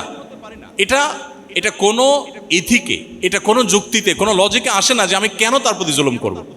বরং উল্টাটা যদি হয় যে হ্যাঁ আমার চাইতে অনেক বেশি সিনিয়র, অনেক বেশি আমার সমপর্যায়ের, এক্ষেত্রে যদি আপনি বলেন যে হ্যাঁ সমান সমান যেহেতু আছে এই জন্য একটু লড়াই করে দেখলাম, একটু লড়াই করে দেখলাম সে পারে কিনা। বেচারা আসছে নতুন মানুষ, সে দুর্বল, সে ইয়াং, সে আমার চাইতে জুনিয়র, তো এখন তার উপরে চড়াও হওয়া এটা তো কোনো ব্যাটাগিরি হলো না, এটা তো কাপুরুষতা, এটা তো নির্লজ্জতা, এটা তো পশুত্ব, এটা তো মানবিকতা নয়। এটুকু বোঝার জন্য মুসলমান হওয়ার প্রয়োজন নাই, মানুষ হওয়ার প্রয়োজন। এখন যদি আমাদের কলেজ ইউনিভার্সিটি স্টুডেন্টরা যদি তাদের যদি মোরালিটিটা এই পর্যায়ে চলে যায়, তো এই মানুষগুলোই যখন কোনো চেয়ারে গিয়ে বসবে তখন প্রতি কলমের খোঁচা খোঁচা কামাবে, মানুষকে ঝুলাবে, আটকে রাখবে, আমাদের দেশটা দুঃখিত যতটা পিছিয়ে আছে আরো পিছিয়ে দিক নিয়ে যাবে। এই অবস্থা থেকে উত্তরণের জন্য আমাদের জাগরণ প্রয়োজন। আমি আপনাদেরকে আঘাত করবার জন্য কথাগুলো বলিনি, আমার কথায় আপনারা সিনিয়ররা কেউ আঘাত পাবেন না, আপনাদেরকে আমি আঘাত করতে চাইনি। আমি চেয়েছি আপনাদের বিবেকটা জাগ্রত হোক। প্লিজ, আমরা কোনো মানুষের প্রতি জুলুম করবো না। যদি জুলুম করি তাহলে মনে রাখবেন, যার প্রতি জুলুম করেছেন তার খুব বেশি ক্ষতি করেন নাই, তার চেয়ে বেশি ক্ষতি নিজের করেছেন। যার প্রতি জুলুম করেছেন তার বরং একটা পুঁজি সংগ্রহ হয়ে গেছে, কিয়ামতের ময়দানে শুধু এটাকে পুঁজি করে সে কিছু আমল তার অ্যাকাউন্টে আনতে পারবে। এই জন্য নবী করিম সাল্লাল্লাহু আলাইহি ওয়াসাল্লাম বলেছেন, সেদিন আসার আগেই তোমরা পরস্পরের এই পাওনাগুলো, অধিকারগুলো যেগুলো নষ্ট করেছো, কারোর ইজ্জত নষ্ট করেছো, কাউকে কান ধরে উঠবস করিয়েছো, কাউকে অন্যায়ভাবে কোনো আচরণ করেছো, টর্চার করেছো, ফিজিক্যাল অ্যাটাক করেছো, ছোট হওয়ার কারণে তার প্রতি অন্যায় করেছো, যে যার প্রতি করেছো, এগুলো আল্লাহর কাছে আসার আগে, মৃত্যু আসার আগে নিজেদের মধ্যে এগুলোর দফা রফা করে নাও, এগুলোর বিহিত করে নাও, এগুলোর সবগুলো রিকভার করে নাও, মাপ চেয়ে নাও, যাতে করে কিয়ামতের ময়দানে আর তোমাকে এটার জন্য কোনো শাস্তির মুখোমুখি হতে না হয়। এই জন্য মানুষের অধিকারের ব্যাপারে আপনাদেরকে আমি বলবো, সচেতন হই আমরা। আমাদের বাংলাদেশে যত নামাজি মানুষ আছে, এত মানুষের অধিকার সম্পর্কে সচেতন মানুষ নেই। যত দাড়িওয়ালা মানুষ আছে, যত টুপিওয়ালা মানুষ আছে, অন্যের অধিকারের ব্যাপারে এত সচেতন মানুষ নেই। আমরা চিপস খেয়ে ঠোঙাটা ছেড়ে দেই, এই ঠোঙাটা কোনো ড্রেনে গিয়ে জলাবদ্ধতা সৃষ্টিতে ভূমিকা রাখছে, আমি খেয়ালও করছি না। আমি ডাব খেয়ে মালাটা বাইরে ফেলে দেই, সে ডাবের মধ্যে পানি জমে, সেখানে কোনো মশা তৈরি হয়ে সে ডেঙ্গু মশা কোনো মানুষকে কামড়ে দিয়ে অসুস্থ করে হয়তো মৃত্যুর মুখেও ঠেলে দিচ্ছে। সেটি ভাববার মতো ফুরসত আমাদের নেই। আমরা ম্যাক্সিমাম মানুষ আমাদের দুই হাত দিয়ে চতুর্পাশটাকে আমরা নষ্ট করছি, মানুষের অধিকারগুলো নষ্ট করছি। অথচ আমরাই হাদিস পড়ি, আল মুসলিমু মান সালিম আল মুসলিমুনা মিন লিসানিহি ওয়া ইয়াদি। সমাজের অন্যান্য মুসলমানরা যার হাত মুখ তারা নিরাপদ থাকে, তার আচরণ দ্বারা, তার কাজ দ্বারা কারোর কষ্ট হয় না, কারোর অধিকার খর্ব হয় না, সেই হলো প্রকৃত মুসলমান। আমরা হাদিসটা পড়ি কিন্তু আমল করি না।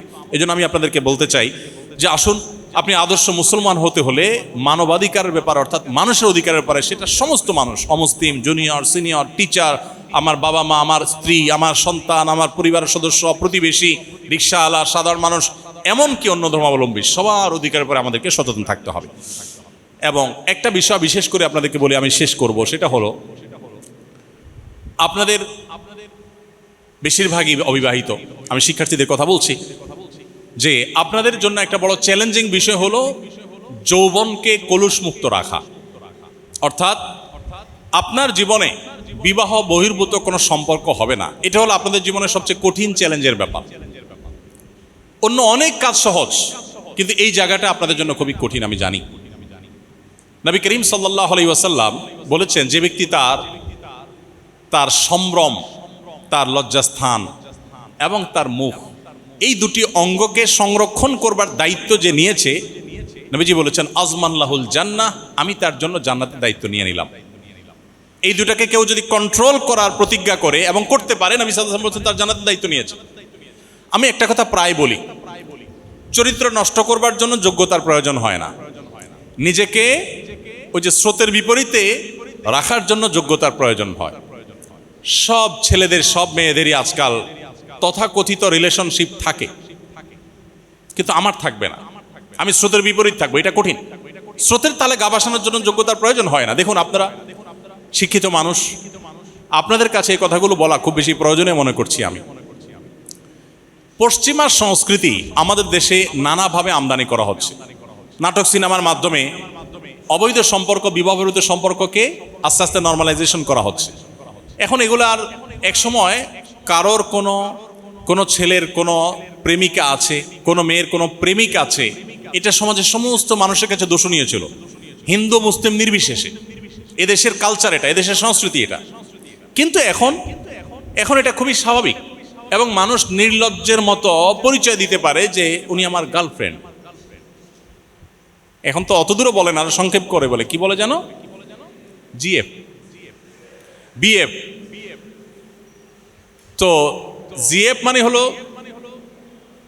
সহজ বাংলা যদি আমি বলতে চাই, সরল করে বলতে চাই, কারণ জিএফ বিএফ থাকা মানে হলো এই কথা বলা যে আমি একজন চরিত্রহীন, এই কথা বলা যে আমি একজন ব্যভিচারী, এই কথা বলা যে আমি একজন জেনাকার। ওই জিনিসটাকে কতটা স্টাইলি বানায় ফেলছি আমরা। দেখেন, একজন ব্যভিচারে লিপ্ত মানুষ খুব গর্ব করে পরিচয় করিয়ে দিচ্ছে যে he is my BF, GF. অপরাধ, এটাকে মানুষের কাছে অপরাধ বোধটাকে দূর করে এটাকে সহজ করে দেওয়ার, নর্মালাইজেশন করার একটা প্রক্রিয়া, এটা মাস্টার প্ল্যান ভাই। আমি যদি মনে করি যে এটা এমনি এমনি হয়ে গেছে, ভুল। এটা মাস্টার প্ল্যান। পশ্চিমারা আমাদের ভালো জিনিসগুলো সহ্য করে না, ওদের অনেক ভালো জিনিস আছে, ওদের জ্ঞানে বিজ্ঞানে তারা আমাদের সাথে এগিয়ে, অনেক ক্ষেত্রে তারা আমাদের সাথে এগিয়ে। সন্দেহাতীতভাবে আমরা সেগুলোতে তাদের সাথে টেক্কা দেওয়ার চেষ্টা করব, তাদেরকে টাচ করার বা তাদেরকে পেছনে ফেলার চেষ্টা করব, কিন্তু তাদের খিস্তি খেউড় যেগুলো তাদেরকে ধ্বংস করে দিয়েছে, সেগুলো আমরা কেন আমদানি করতে চাই? পশ্চিমারা তো অন্যের অধিকার নষ্ট করার ব্যাপারে খুবই দায়িত্বশীল।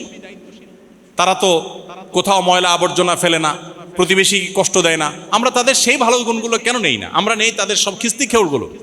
আমাদের সমাজে পশ্চিমা দুনিয়ার ভালো কিছু বা অমুসলিম প্রধান দেশগুলোর, উন্নত দেশগুলোর ভালো কিছু আমদানি করতে আপনি দেখবেন না। বিশেষ করে মিডিয়াগুলো একটা অংশ বা তাদের ভূমিকা কিছু কিছু ক্ষেত্রে আমরা দেখি যে সমস্ত মন্দ দিকগুলোকে তারা আমদানি করে দেয় এবং এগুলোকে সহজ করে দেয়।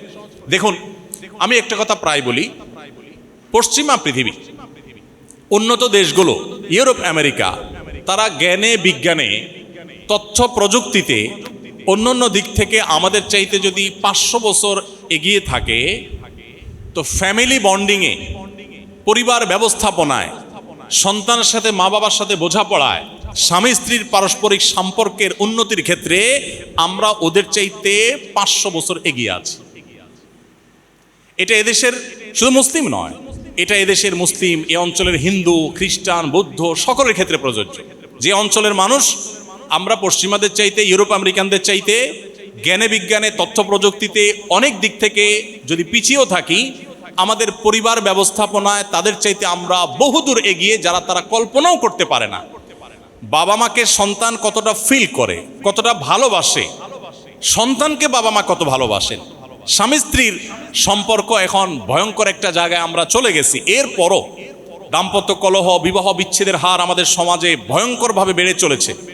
এত কিছুর পরও, আমাদের এত পতনের পরও আমরা যেই জায়গায় দাঁড়িয়ে আছি, পশ্চিমারা, ইউরোপিয়ানরা, আমেরিকানরা, পৃথিবীর উন্নত দেশগুলো এখনো সেই জায়গায় যাওয়ার কথা কল্পনাও করতে পারে না।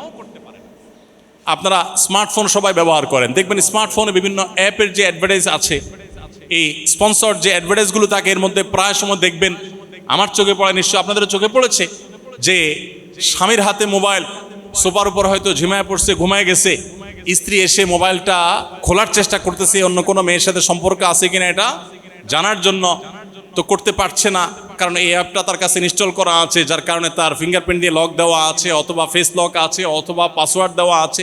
এগুলো অ্যাডভার্টাইজমেন্ট আপনাদের চোখে পড়েছে না? এর মানে কি দাঁড়ালো?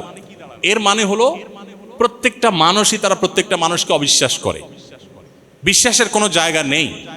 পুরুষ লোকটা সে অনেকের সাথে তার সম্পর্ক, মেয়ে লোকটা তার অনেকের সাথে সম্পর্ক। দেখুন, আমাদের সমাজে দাম্পত্য কলহ ভয়াবহ পর্যায়ে পৌঁছার পরও আমি বিশ্বাস করি, এবং আপনারা অনেকেই আমার সাথে একমত হবেন, এখনো লাখো ফ্যামিলি এরকম আছেন, লাখো স্বামী স্ত্রী এমন আছেন, এমন কাপল আছেন যারা পরস্পর প্রতি এতটা বিশ্বাস যে মোবাইল ফোন চেক করা তো দূরের কথা, যে কিয়ামত হয়ে গেলে তারা বিশ্বাস করবেন না তাদের জীবনসঙ্গী অন্য কারোর সাথে কোনো প্রকার অবৈধ সম্পর্কে জড়াতে পারে। এটা ভাবতেই পারেন না। এরকম ফ্যামিলি লক্ষ লক্ষ এখনো আমাদের সমাজে আছে। পশ্চিমারা এরকম ফ্যামিলি বোধহয় চালনি দিয়ে যদি চালা হয় তাহলে হয়তো দুই একটা ফ্যামিলি তারা খুঁজে পাবে না। এখনো পর্যন্ত আমাদের পরিবার অবস্থান এতটা ভালো। তো এই জায়গাটা নষ্ট করার জন্য অন্যতম একটা চক্রান্তের অংশ হলো আমাদের যুবকদের যৌবনকে ধ্বংস করে তাদেরকে বিবাহ বহির্ভূত সম্পর্কের দিকে নিয়ে যাওয়া। দেখুন, যারা এই বিএফ কালচারে ডুবে গেছেন, যারা মনে করছেন যে এটা আমার অধিকারের ব্যাপার, একজন যুবক মানুষ প্রাপ্তবয়স্ক তিনি চাইলে কারোর সাথে রিলেশন করতে পারেন, আমি বিনয়ের সাথে বলতে চাই এটার চাইতে অসততা আর একটা হতে পারে না। কারণ বেশিরভাগ ক্ষেত্রে এটা জাস্ট টাইম পাস। অনেক ছেলে মেয়েদের সাথে হারাম সম্পর্ক, রিলেশন সম্পর্ক আছে, এদিকে মহিলা মাদ্রাসার হুজুরের কাছে যে বলে যে হুজুর একটা ভালো ছাত্রী আমার জন্য আপনি দেখে রেখেন। আমি বেশি দূরে যাব না, আপনাদের দেওয়া এই শীটের মধ্যে প্রশ্ন আছে, একজন শিক্ষার্থীর প্রশ্ন আমি পড়ে আমি অবাক হয়েছি। তিনি লিখেছেন তিনি একটা মাদ্রাসার হাফেজা আলেমা মেয়ে বিয়ে করতে চান, তিনি কি করবেন? আমি জানি না তিনি মানুষটা কেমন, আমি বলছি না যে তিনি খারাপ মানুষ, আমি এটা বলছি না, কিন্তু আগ্রহ আছে। অর্থাৎ যাকে আপনি সারাদিন বলছেন তোমাকে ছাড়া বাঁচবো না, তোমাকে ছাড়া আমি মরে যাব, হান হবে তান হবে, জীবন দিয়ে দিব, এগুলো সবচেয়ে ভণ্ডামি, এগুলো সবচেয়ে দুই নাম্বারই, এগুলো সবচেয়ে প্রতারণা। এটা বোঝার জন্য পণ্ডিত হওয়ার অন্তত প্রয়োজন নাই। আমাদের সমাজের দিকে তাকালে আমরা বুঝতে পারি যে জাস্ট টাইম পাস, এরপরে যে তার পথে চলে যাচ্ছে। এখন আমার কথা হলো, আল্লাহ যদি আপনি বেঁচে থাকেন, আপনার জীবন সঙ্গিনী একজন মেয়ের সাথে আপনার বিয়ে হবে লেখা আছে, কোথায় আছে আপনি নিজেও জানেন না। একজন মেয়ের জন্য একজন ছেলে আল্লাহ তাআলা লিপিবদ্ধ করে রেখেছেন, কোথায় আছে আমরা কেউ জানি না, কিন্তু আছে। যদি আল্লাহ হায়াতে বাঁচায় রাখে, যাদের কপালে বিবাহ আছে, তারা কাউকে না কাউকে আমরা জীবনে পাচ্ছি। এখন প্রশ্ন হলো আপনার সাথে যার বিবাহ লেখা আছে, যে ভদ্র মহিলার আপনার স্ত্রী হওয়ার কথা আল্লাহ আপনার ভাগ্যে লিখে রেখেছেন, আপনি এখানে এই যে অবৈধ এবং দুই নম্বর সম্পর্ক করে করে করে করে আপনার এখানে প্রেম বিলায় বেড়ালেন অজায়গায় কুজায়গায়, তাহলে আপনি আপনার ওই যে স্ত্রীর জন্য আপনার পুরো যৌবনকে ভালোবাসাকে জমিয়ে রাখার কথা ছিল, আপনি এখানে এক ধরনের জুলুম করেন নাই। আমি কি বোঝাতে পেরেছি বিষয়টা? এটা কি এক ধরনের অসততা নয়? একজন মেয়ের ক্ষেত্রে একই কথা প্রযোজ্য। তার স্বামী হিসাবে আল্লাহ যাকে রেখেছেন, তিনি তার যৌবনকে অপাত্রে অজায়গায় যার তার সাথে শেয়ার করে তার চরিত্রকে নষ্ট করে, তিনি তার স্বামী, তার কপালে যিনি লেখা আছেন, তার অধিকারটা তিনি নষ্ট করলেন না? ভাইরা আমার, এই অ্যাঙ্গেল থেকে দেখার সুযোগ হয়তো আমাদের হয় নাই। দেখুন, আমি সবসময় একটা কথা বলি, শুনতে একটু হাস্যকর বা রসাত্মক মনে হলেও কথাটা আমরা একটু ভাবলে বুঝতে পারবো এটা অবাস্তব নয়। সেটা হলো, মানুষের মধ্যকার ভালোবাসা এটা সফট ড্রিঙ্কসের ঝাঁজের মতো। সফট ড্রিঙ্কসের বোতল যদি আপনি খুলে ফেলেন, মুখ যদি খুলে ফেলেন, ঝাঁজটা কিন্তু বেশি সময় থাকে না, থাকে বেশি সময়। এরপর আপনি যতই মুখ আটকায় রাখেন, ওই প্রথম যে ঝাঁজটা ছিল ওটা কিন্তু আর থাকবে না। মানুষের মধ্যকার বিশেষ করে আপনার যৌবনের যে মানুষের ভালোবাসা এবং ছেলে মেয়ে পরস্পরের প্রতি যে আকর্ষণ, স্বামী স্ত্রীর প্রতি যে ভালোবাসা, এটা অনেকটা ওই সফট ড্রিঙ্কসের ঝাঁজের মতো। এটা যদি একবার অপাত্রে নষ্ট করে ফেলেন, অজায়গায় কুজায়গায় এটাকে বিলিয়ে বেড়ান, যখন বিয়ে করবেন রিয়েল লাইফ পার্টনারের যখন মুখোমুখি হবেন তখন দেখবেন যে জাহাজ নাই। আমি কি বোঝাতে পেরেছি? ভালোবাসা দেখবেন তখন পুঁজিতে টান পড়ছে, পাচ্ছেন না। কারণ হলো সারাদিন জিগির করে করে মোবাইলে, ফোনে, SMS-এ, হোয়াটসঅ্যাপে, মেসেঞ্জারে ডাইরেক্ট বিভিন্নভাবে তোমাকে ভালোবাসি, হান করে, তান করে, এগুলো সব তো ধানায় ফানায় ছিল, 2 নম্বরই ছিল। এসব 2 নম্বরই করে, ভণ্ডামি করে, প্রতারণা করে, এগুলো সব বিলাতে বিলাতে এক সময় রিয়েল লাইফে এসে আপনি দেখবেন যে এগুলো আর আপনার মধ্যে নাই। এটা হলো বাস্তবতা। এটা আমি দায়িত্ব নিয়ে বলতে পারি, কারণ আমি বিভিন্ন পাবলিক প্রোগ্রামে হাজার হাজার মানুষের মধ্যে আমি প্রশ্ন করে দেখেছি, জিজ্ঞেস করে দেখেছি, জরিপ চালানোর চেষ্টা করেছি। নিয়মতান্ত্রিক কোনো জরিপ নয়, এমনি জিজ্ঞেস করে দেখেছি। যারা বয়সে অনেক সিনিয়র, 50-60 বছর বয়স হয়ে গেছে, আমাদের বাপ চাচা বা আমাদের বড় ভাইয়ের বয়সী যারা, তাদেরকে আমি জিজ্ঞাসা করেছি যে আপনাদের স্ত্রীর সাথে সম্পর্ক কেমন। বগুড়াতে একটা মাহফিলে এক ভদ্রলোক, বয়স্ক মানুষ, আমি একটা চ্যালেঞ্জ দিয়েছিলাম যে মহরের টাকা স্ত্রীকে পরিশোধ করেছেন কারা কারা। তো এর মধ্যে এক চাচা উঠাইছেন হাত, বলেন যে হ্যাঁ আমি পরিশোধ করেছি। তো আমি ওনাকে স্টেজে ডেকে আনলাম যে আপনি মহরের টাকা 100% পরিশোধ করেছেন? বলে হ্যাঁ 100% পরিশোধ করেছি। জিজ্ঞেস করলাম কত টাকা মহর ছিল, ফুল ফিগার বলে দিল, ভাঙতি ফিগার মনে হলো। আবার বিয়ে হয়েছে কয় তারিখে, একেবারে তারিখটা এমনভাবে বলে দিল মনে যে জিকির করে প্রতিদিন উনি, এইভাবে তারিখ সন একেবারে সব বলে দিল। তো আমি যুবকদেরকে তখন বললাম, দেখেন এই যে 50-60 বছর বয়সের মানুষগুলো, তাদের সাথে তাদের স্ত্রীর সম্পর্ক এবং স্ত্রীর সাথে স্বামীর সম্পর্ক এত শক্ত ছিল, এটাকে আমি উপমা দিয়ে বলি এটা হলো মেড ইন জাপান। আর আমাদের ইয়াংদের এখন বেশিরভাগ বিবাহ শাদী যে হয়, এগুলোর অবস্থা হলো বেশিরভাগ ক্ষেত্রে মেড ইন চায়না। যে আজকে বিয়ে হতে দেরি, কালকে ভাঙতে দেরি নাই, পরের দিন দেখা যায় ঝগড়াঝাটি লেগে গেছে, এরপর দিন বিচার সালিশ বসছে, মামলা মোকদ্দমা হয়েছে, কোর্ট কাছারি হয়েছে, বিয়ে হয়ে গেছে, শেষ। ম্যাক্সিমাম এই অবস্থা। আর আগে যারা ছিল তাদের মধ্যে এই জিনিসগুলো নাই। পার্থক্যটা কি বলুন তো? আমি প্রায় বলার চেষ্টা করি, আমাদের বাপ চাচারা তারা নিজের স্ত্রীকে ভালোবেসে একটার বেশি 2টা শাড়িও কিনে দিতে পারেন নাই বছরে, এত অর্থকড়ি ছিল না। তারা স্ত্রীকে মন ভরে একটু ভালোবাসা জানাবে সেই সুযোগও ছিল না, কারণ সমাজে মানুষের মধ্যে এক ধরনের তাদের মধ্যে জড়তা ছিল। সকালবেলা উঠে পুরুষ পুরুষের কাজে চলে যেতে, মহিলা মহিলা কাজে চলে যেতে, ওই রাতে এসার পরে খাওয়া দাওয়ার পরে যায় একটু বউ স্বামী স্ত্রী একজন একজনের চেহারা দেখতো, আর মাঝখানে দাঁড়ায় একটু কথা বলবে, এটাও আয়ব মনে করতো সমাজের মানুষ, পারতো না বেচারা, চান্স পাইতো না। আর আপনাদের অবস্থা এখন, আমাদের ইয়াংদের অবস্থা হলো যে বিয়ে হওয়ার আগে থেকে, বিয়ে হওয়ার পর থেকে মোবাইলে, মেসেঞ্জারে, হোয়াটসঅ্যাপে, ভিডিও কল, অডিও কল, চিঠি তো লেখা তো কষ্ট করে, এটা তো বহুত দূর কি বাদ। তারপরে যাই আপনার শপিং মলে, তারপরে চটপটির দোকানে, বাদামের দোকানে, সব জায়গায় নিয়ে যাচ্ছেন, ঘোরাচ্ছেন, একটা বেশি 2টা না 3টা পোশাক কিনে দিচ্ছেন, তিনিও আবার নিজেকে সাজগোজ করে আপনার সামনে নানাভাবে উপস্থাপন করছেন। ভালোবাসা বিনিময়ের জন্য এত কসরত, এত প্রচেষ্টা, এত ওয়ে, এত উপায় আমরা অবলম্বন করছি, বাট ভালোবাসাটা নাই। আমি কি ভুল কিছু বলছি? আগে ভালোবাসা নিবেদন করার, বিনিময় করার এত ওয়ে ছিল না, কিন্তু ভালোবাসাটা ছিল। এখন ভালোবাসা প্রকাশ করবার 1000টা ওয়ে আছে, কিন্তু ভালোবাসাটা কারণ কি? এর যদি আপনি 5টা কারণ খুঁজে বের করেন, তার ভিতরে একটা কারণ ডেফিনেটলি এটা হবে যে তারা তাদের ভালোবাসাকে অপাত্রে, কুপাত্রে, অজায়গায়, কুজায়গায় না দিয়ে সকল ভালোবাসা বুকে জমিয়ে রেখেছেন একজনের জন্য, এবং সেটাকে সময় মতো নিবেদন করেছেন। বিবাহের আগে আজকাল একটা কথা উঠে যে হঠাৎ করে একটা লোকের সাথে কেমনে থাকে, এক্সপেরিমেন্ট নাই, কোনো জানাশোনা নাই, অজানা অচেনা একটা মানুষের সাথে হঠাৎ করে কেমনে ঘর করে, সংসার করে। এই জন্য আগে থেকে একটু বোঝাপড়াটার দরকার আছে। এই লজিক যারা দিয়ে থাকে, আমি তাদেরকে বলতে চাই, এই বোঝাপড়া করা প্রজন্ম তারা আর আমার বাপ চাচা বা আগের প্রজন্ম যারা, এই 2 প্রজন্মের মধ্যে আমরা যদি দাম্পত্য জীবনের সুখের বিষয়টাকে শুধুমাত্র বিবেচনা করি, আমার তো মনে হয় আমরা প্রত্যেকটা মানুষ হলফ করে বলতে পারি যে আমাদের আগের প্রজন্ম দাম্পত্য জীবনে অনেক বেশি সুখী ছিলেন। প্রেসিডেন্ট বারাক ওবামা সম্ভবত, উনি প্রেসিডেন্ট হওয়ার পর বাংলাদেশে একটা জাতীয় দৈনিকে ওনার একটা জীবনী সম্ভবত ধারাবাহিকভাবে বাংলায় প্রকাশ করেছে, আমি পড়েছি। সেখানে একটা জায়গা উনি বলেছেন যে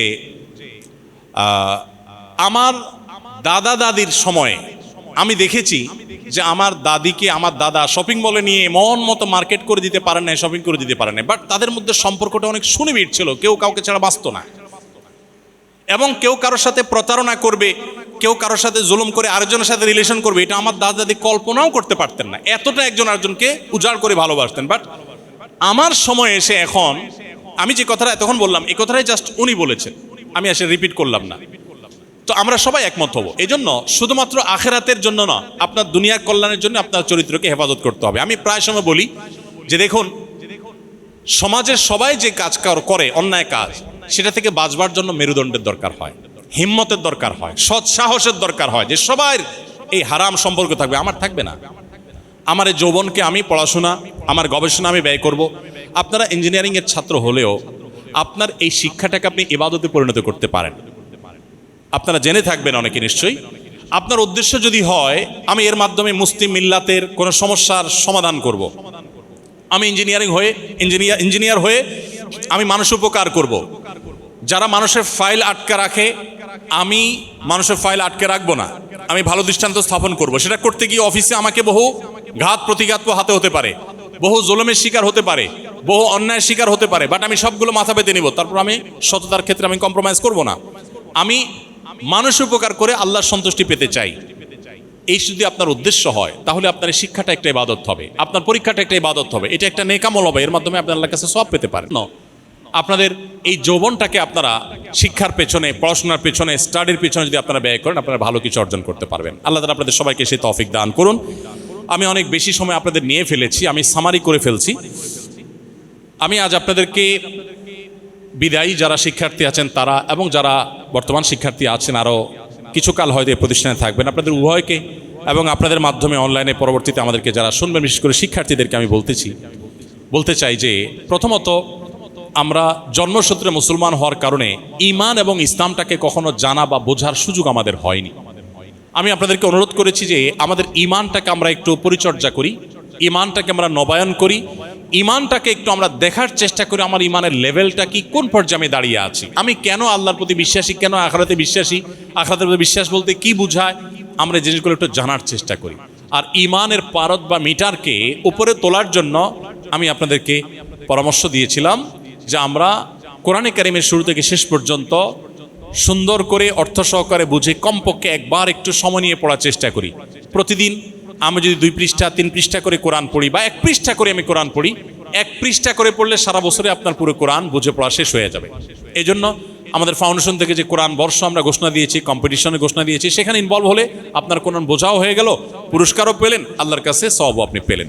দ্বিতীয়ত ঈমান বৃদ্ধি করার জন্য বলেছিলাম নবী করিম সাল্লাল্লাহু আলাইহি ওয়াসাল্লাম একটা সিরাত গ্রন্থ পাঠ করার জন্য। আপনি একটা সিরাতের গ্রন্থ, কোরআনের একটা অনুবাদের কপি, এই দুটো জিনিস আপনার সাথে রাখেন, একটা পড়ে শেষ করেন। ইনশাআল্লাহ আমি বিশ্বাস করি যে এটা শেষ করার পর আপনি ঈমানদার হিসাবে গতানুগতিক না হয়ে আপনার ঈমানটাকে আপনি অনুভব করবেন এবং তার তৃপ্তি আপনি পাবেন ইনশাআল্লাহ।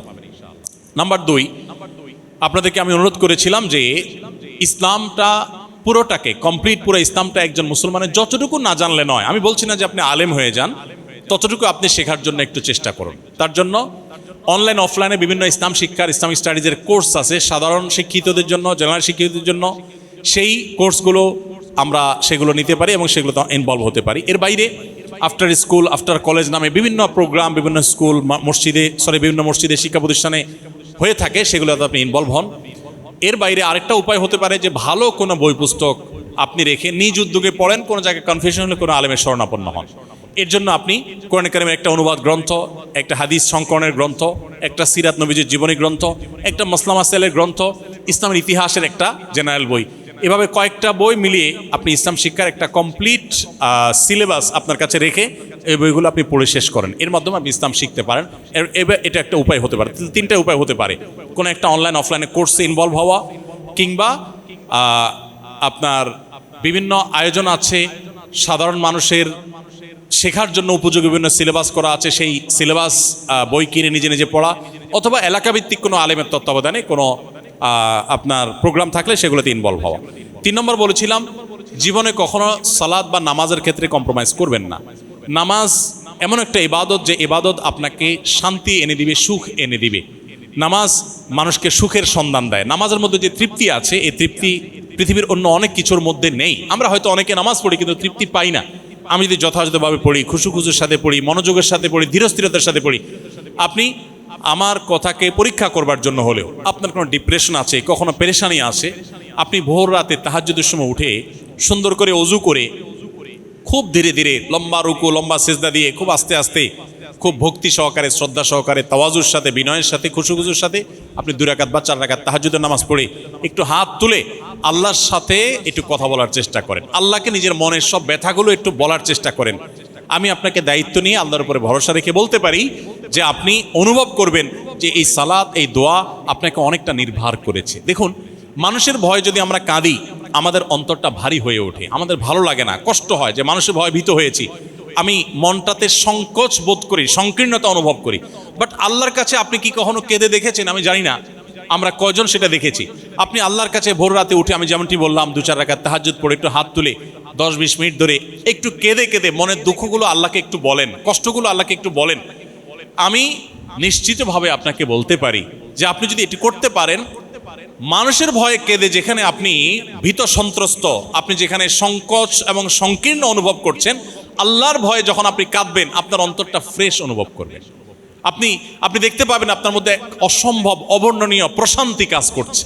তো এই জন্য আমি আপনাদেরকে বলবো 5 ওয়াক্ত নামাজ এবং আল্লাহর কাছে দোয়া এবং আল্লাহর দিকে ফিরে আসার চেষ্টা করি, এবং আল্লাহর কাছে এর জন্য জবাবদিহি করতে হবে। ভাই, এই জীবন পার হয়ে যাবে। আউয়ালু মা ইউহাসাবু বিহিল আবদু ইয়াউমাল কিয়ামাতি আস-সালাহ, কিয়ামতের সর্বপ্রথম নামাজের হিসাব মানুষকে আল্লাহর কাছে দিতে হবে। 4 নম্বরে বলেছিলাম জীবনে কখনো হারাম উপার্জন করব না, এই মর্মে আমরা সংকল্প করব যে আমি আমার কর্মজীবনে কখনো হারাম উপার্জনে যাব না। এর জন্য আমার পরিবার, আমার জীবন সঙ্গী সবার সাথে আমাদের বোঝাপড়া আগে থেকে হয়ে যাবে এবং মেন্টালি আমরা প্রস্তুত থাকবো যে আমি এই কাজ করব না। সবাই করবে, আমি করব না, আমি স্রোতের বিপরীতে যাব। বিপরীতে চলতে গিয়ে আমার চাকরি চলে যেতে পারে, আমার পোস্টিং ভিন্ন জায়গা হতে পারে, আমার অনেক অসুবিধা হতে পারে, বাট আমি সেটা করলে লাভ হবে কি? নিজে মানসিকভাবে সুখী হব। আমি জানবো যে আমি কোনো চোর না, দুর্নীতিবাজ না, আমার সম্পদ প্রত্যেকটা হালাল, আমার কুড়ে ঘরের মধ্যে থেকে আমি প্রশান্তি পাবো। আর এর বিপরীতে হারাম উপার্জন করলে আট্টালিকায় থাকতে পারি, বাট আমি দিন শেষে জানবো আমি একজন চোর, ঘুষখোর, দুর্নীতিবাজ। এই অপরাধবোধের জ্বালা আমাকে দৌড়াতে থাকবে, পীড়া দিতে থাকবে, আমি কখনো সুখী হতে পারবো না। আর আখিরাতের আযাব তো আছেই। 5 নম্বর বলেছিলাম সমস্ত মানুষের অধিকারের ব্যাপারে সচেতন থাকা, কোনো মানুষের কষ্টের কারণ না হওয়া, সেটা কথা দিয়ে হোক, আচরণ দিয়ে হোক, তার অর্থ আত্মসাৎ করে হোক, কোনোভাবে কোনো মানুষ আমার দ্বারা কষ্ট পাবে না। ডক্টর আব্দুল্লাহ জাহাঙ্গীর রহমতুল্লাহ আলাইহি, যার কথা বলেছিলাম, ইসলামী বিশ্ববিদ্যালয় কুষ্টিয়ার প্রফেসর, স্যারের একটা বক্তব্যে স্যার বলেছিলেন যে ইসলাম নিয়ে আমি দেশের বাইরে পড়াশোনা করেছি, পিএইচডি করেছি, যত ডিগ্রি নিয়েছি, যত পড়াশোনা করেছি এবং বহুদিন অধ্যাপনা করেছি, ইসলাম নিয়ে আমার শেখানোর এই দীর্ঘ অভিজ্ঞতার ফসল যদি আমার কাছে আপনি জানতে চান, আমি 2 লাইনে আপনাকে দিতে পারবো। তো স্যার বলেছেন তার 1 নম্বর লাইন হলো ঈমান আনার পর, আল্লাহর প্রতি ঈমান আনার পর, ইসলামের মৌলিক যে নামাজ রোজা ফরজ কাজগুলো আছে 4-5টা মেইন, এগুলোর পর আল্লাহকে খুশি করার সবচেয়ে শর্টকাট ওয়ে, যেটাতে আল্লাহ বান্দার প্রতি সবচেয়ে বেশি সন্তুষ্ট হন, মানুষ জান্নাতের সবচেয়ে বেশি উপযুক্ত হয়, সেই পদ্ধতিটা হলো, সেই পথটা হলো মানুষের উপকার করা। সমস্ত কোরআন হাদিসের নির্যাস এই কথা। আর দ্বিতীয় লাইন হলো আল্লাহর প্রতি অবিশ্বাস এবং কুফরি। এটার পর বড় বড় যে অপরাধগুলো আছে, পাপাচারগুলো আছে, জেনা, ব্যভিচার, চুরি, রাহাজানি, এগুলোর পর সবচেয়ে বেশি আল্লাহ অসন্তুষ্ট হন, মানুষ জাহান্নামে যায়, মানুষ আল্লাহ রোশানলে পড়ে সবচেয়ে বেশি যখন মানুষকে কষ্ট দেয়। স্যার বলেছেন যে আমার পুরা ইসলামের স্টাডির সামারি হলো এই 2 লাইন। কোরআন হাদিসে যত কথা বলা হয়েছে তার সামারি হলো এই 2 লাইন। এজন্য একজন মুসলিম হিসাবে, একজন বিবেকবান মানুষ হিসাবে আমরা সবসময় সচেষ্ট থাকবো কেউ আমার দ্বারা যেন কষ্ট না হয়। মানুষ হিসাবে কখনো আমার বদমেজাজ হয়ে গেছে, কারোর প্রতি আমি রাব বিহেভ করে ফেলেছি, আমি তড়িৎ গতিতে তার কাছে মাপ চেয়ে নিব, কোনো কার্পণ্য, কোনো কুণ্ঠা আমি এই জন্য বোধ করব না। 6 নম্বর যেটা বলেছি আপনাদেরকে এবং সর্বশেষ পয়েন্ট, সেটি হলো যে আপনাদের যৌবনকে আপনারা হেফাজত করবার চেষ্টা করবেন। কোনোভাবে বিবাহ বহির্ভূত সম্পর্কে আপনারা জড়াবেন না। পশ্চিমাদের অনেক ভালো জিনিস আছে, সেগুলো আপনারা ধারণ করেন, আমার আপত্তি নেই, কিন্তু মনে রাখবেন এই বিবাহ বহির্ভূত সম্পর্কের এই অপসংস্কৃতি, এটা তাদেরকে ভালো কিছু দেয় নাই, খারাপ কিছু দিয়েছে। এটা আমাদের সমাজে আমদানি করার মধ্যে আমাদের সমাজের কোনো কল্যাণ নেই, ক্ষতি আছে। আপনারা জানেন ইসলামের সবচেয়ে কঠিন শাস্তি, সবচেয়ে নির্মম শাস্তি রয়েছে বিবাহিত মানুষ যদি ব্যভিচারে লিপ্ত হয়, বিবাহ বহির্ভূত সম্পর্কে লিপ্ত হয়, সবচেয়ে করুণভাবে তার মৃত্যুদণ্ড কার্যকর করার বিধান ইসলামী দণ্ডবিধিতে আছে। কেন এত করুণ বিধান, এত কঠিন বিধান দেয়া হলো? দুজন মানুষ নিজেদের সম্মতিতে ব্যভিচারে লিপ্ত হয়েছে, কারোর ক্ষতি তো করেনি। এখন সমাজে একটা কনসেপ্ট, ভালো মন্দ এটা পরখ করবার জন্য একটা মানদণ্ড আমরা দাঁড় করিয়ে ফেলেছি অনেকে, যে দুজনের সম্মতিতে কোনো কাজ হয়েছে, সেখানে থার্ড পার্সন কারোর কোনো ক্ষতি হয় নাই, এটা তাহলে তাদের রাইট। এরকম একটা জিনিস আমরা দাঁড় করিয়ে ফেলেছি না সমাজে।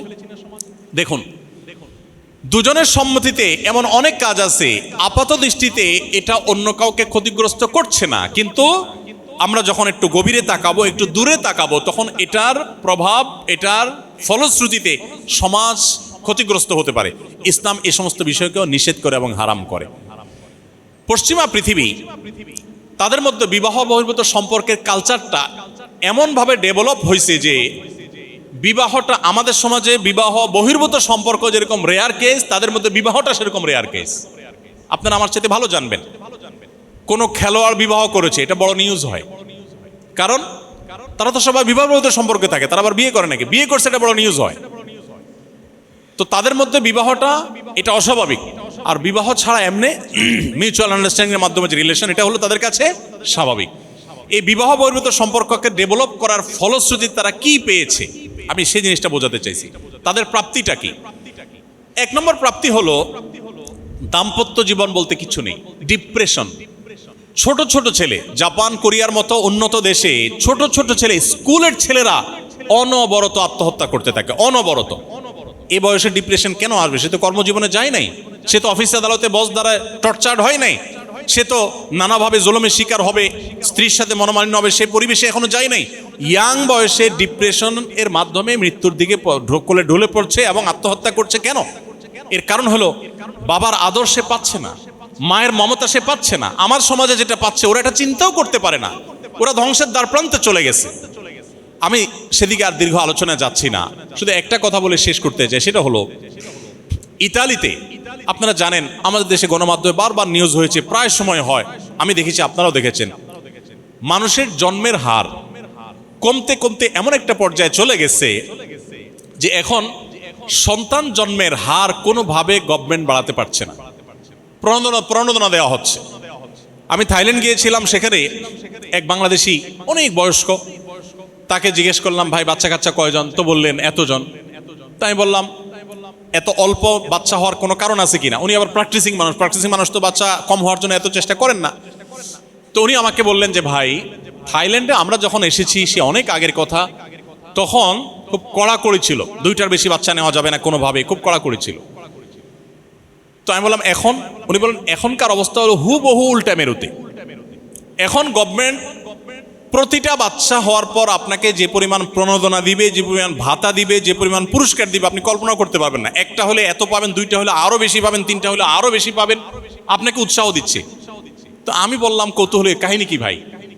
তারা সন্তান যেন জন্ম কম নেয় এই জন্য এত চেষ্টা করছে, এখন উল্টা মেরুতে চলে আসছে। উনি বললেন যে ভাই, মানুষ সন্তান নিতে চায় না, বিবাহ বহির্ভূত সম্পর্ক যারা করে তারা সন্তান নিতে চায় না। কেন সন্তান নিবে? টাইম পাস করতেছে, সন্তান নিলে তো ঝামেলা, বিবাহের মধ্যে যেটা হয়টা হয় না।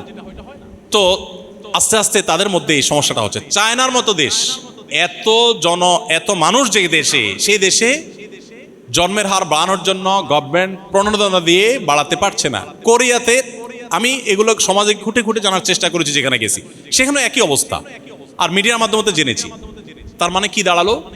মানুষের জন্মের হার ভয়ঙ্করভাবে কমে গেছে এবং রীতিমতো জেনারেশন গ্যাপ তৈরি হয়ে যাচ্ছে। কদিন আগে আপনারা দেখেছেন বা অনেকে শুনেছেন যে কানাডার সম্ভবত আমাদের দেশ থেকে গণহারে ভিসা দিছে, একেবারে শিক্ষিত অশিক্ষিত যে চাইছে তারে ভিসা দিছে। তো আমি জানার চেষ্টা করেছি বিষয়টা কারণ কি।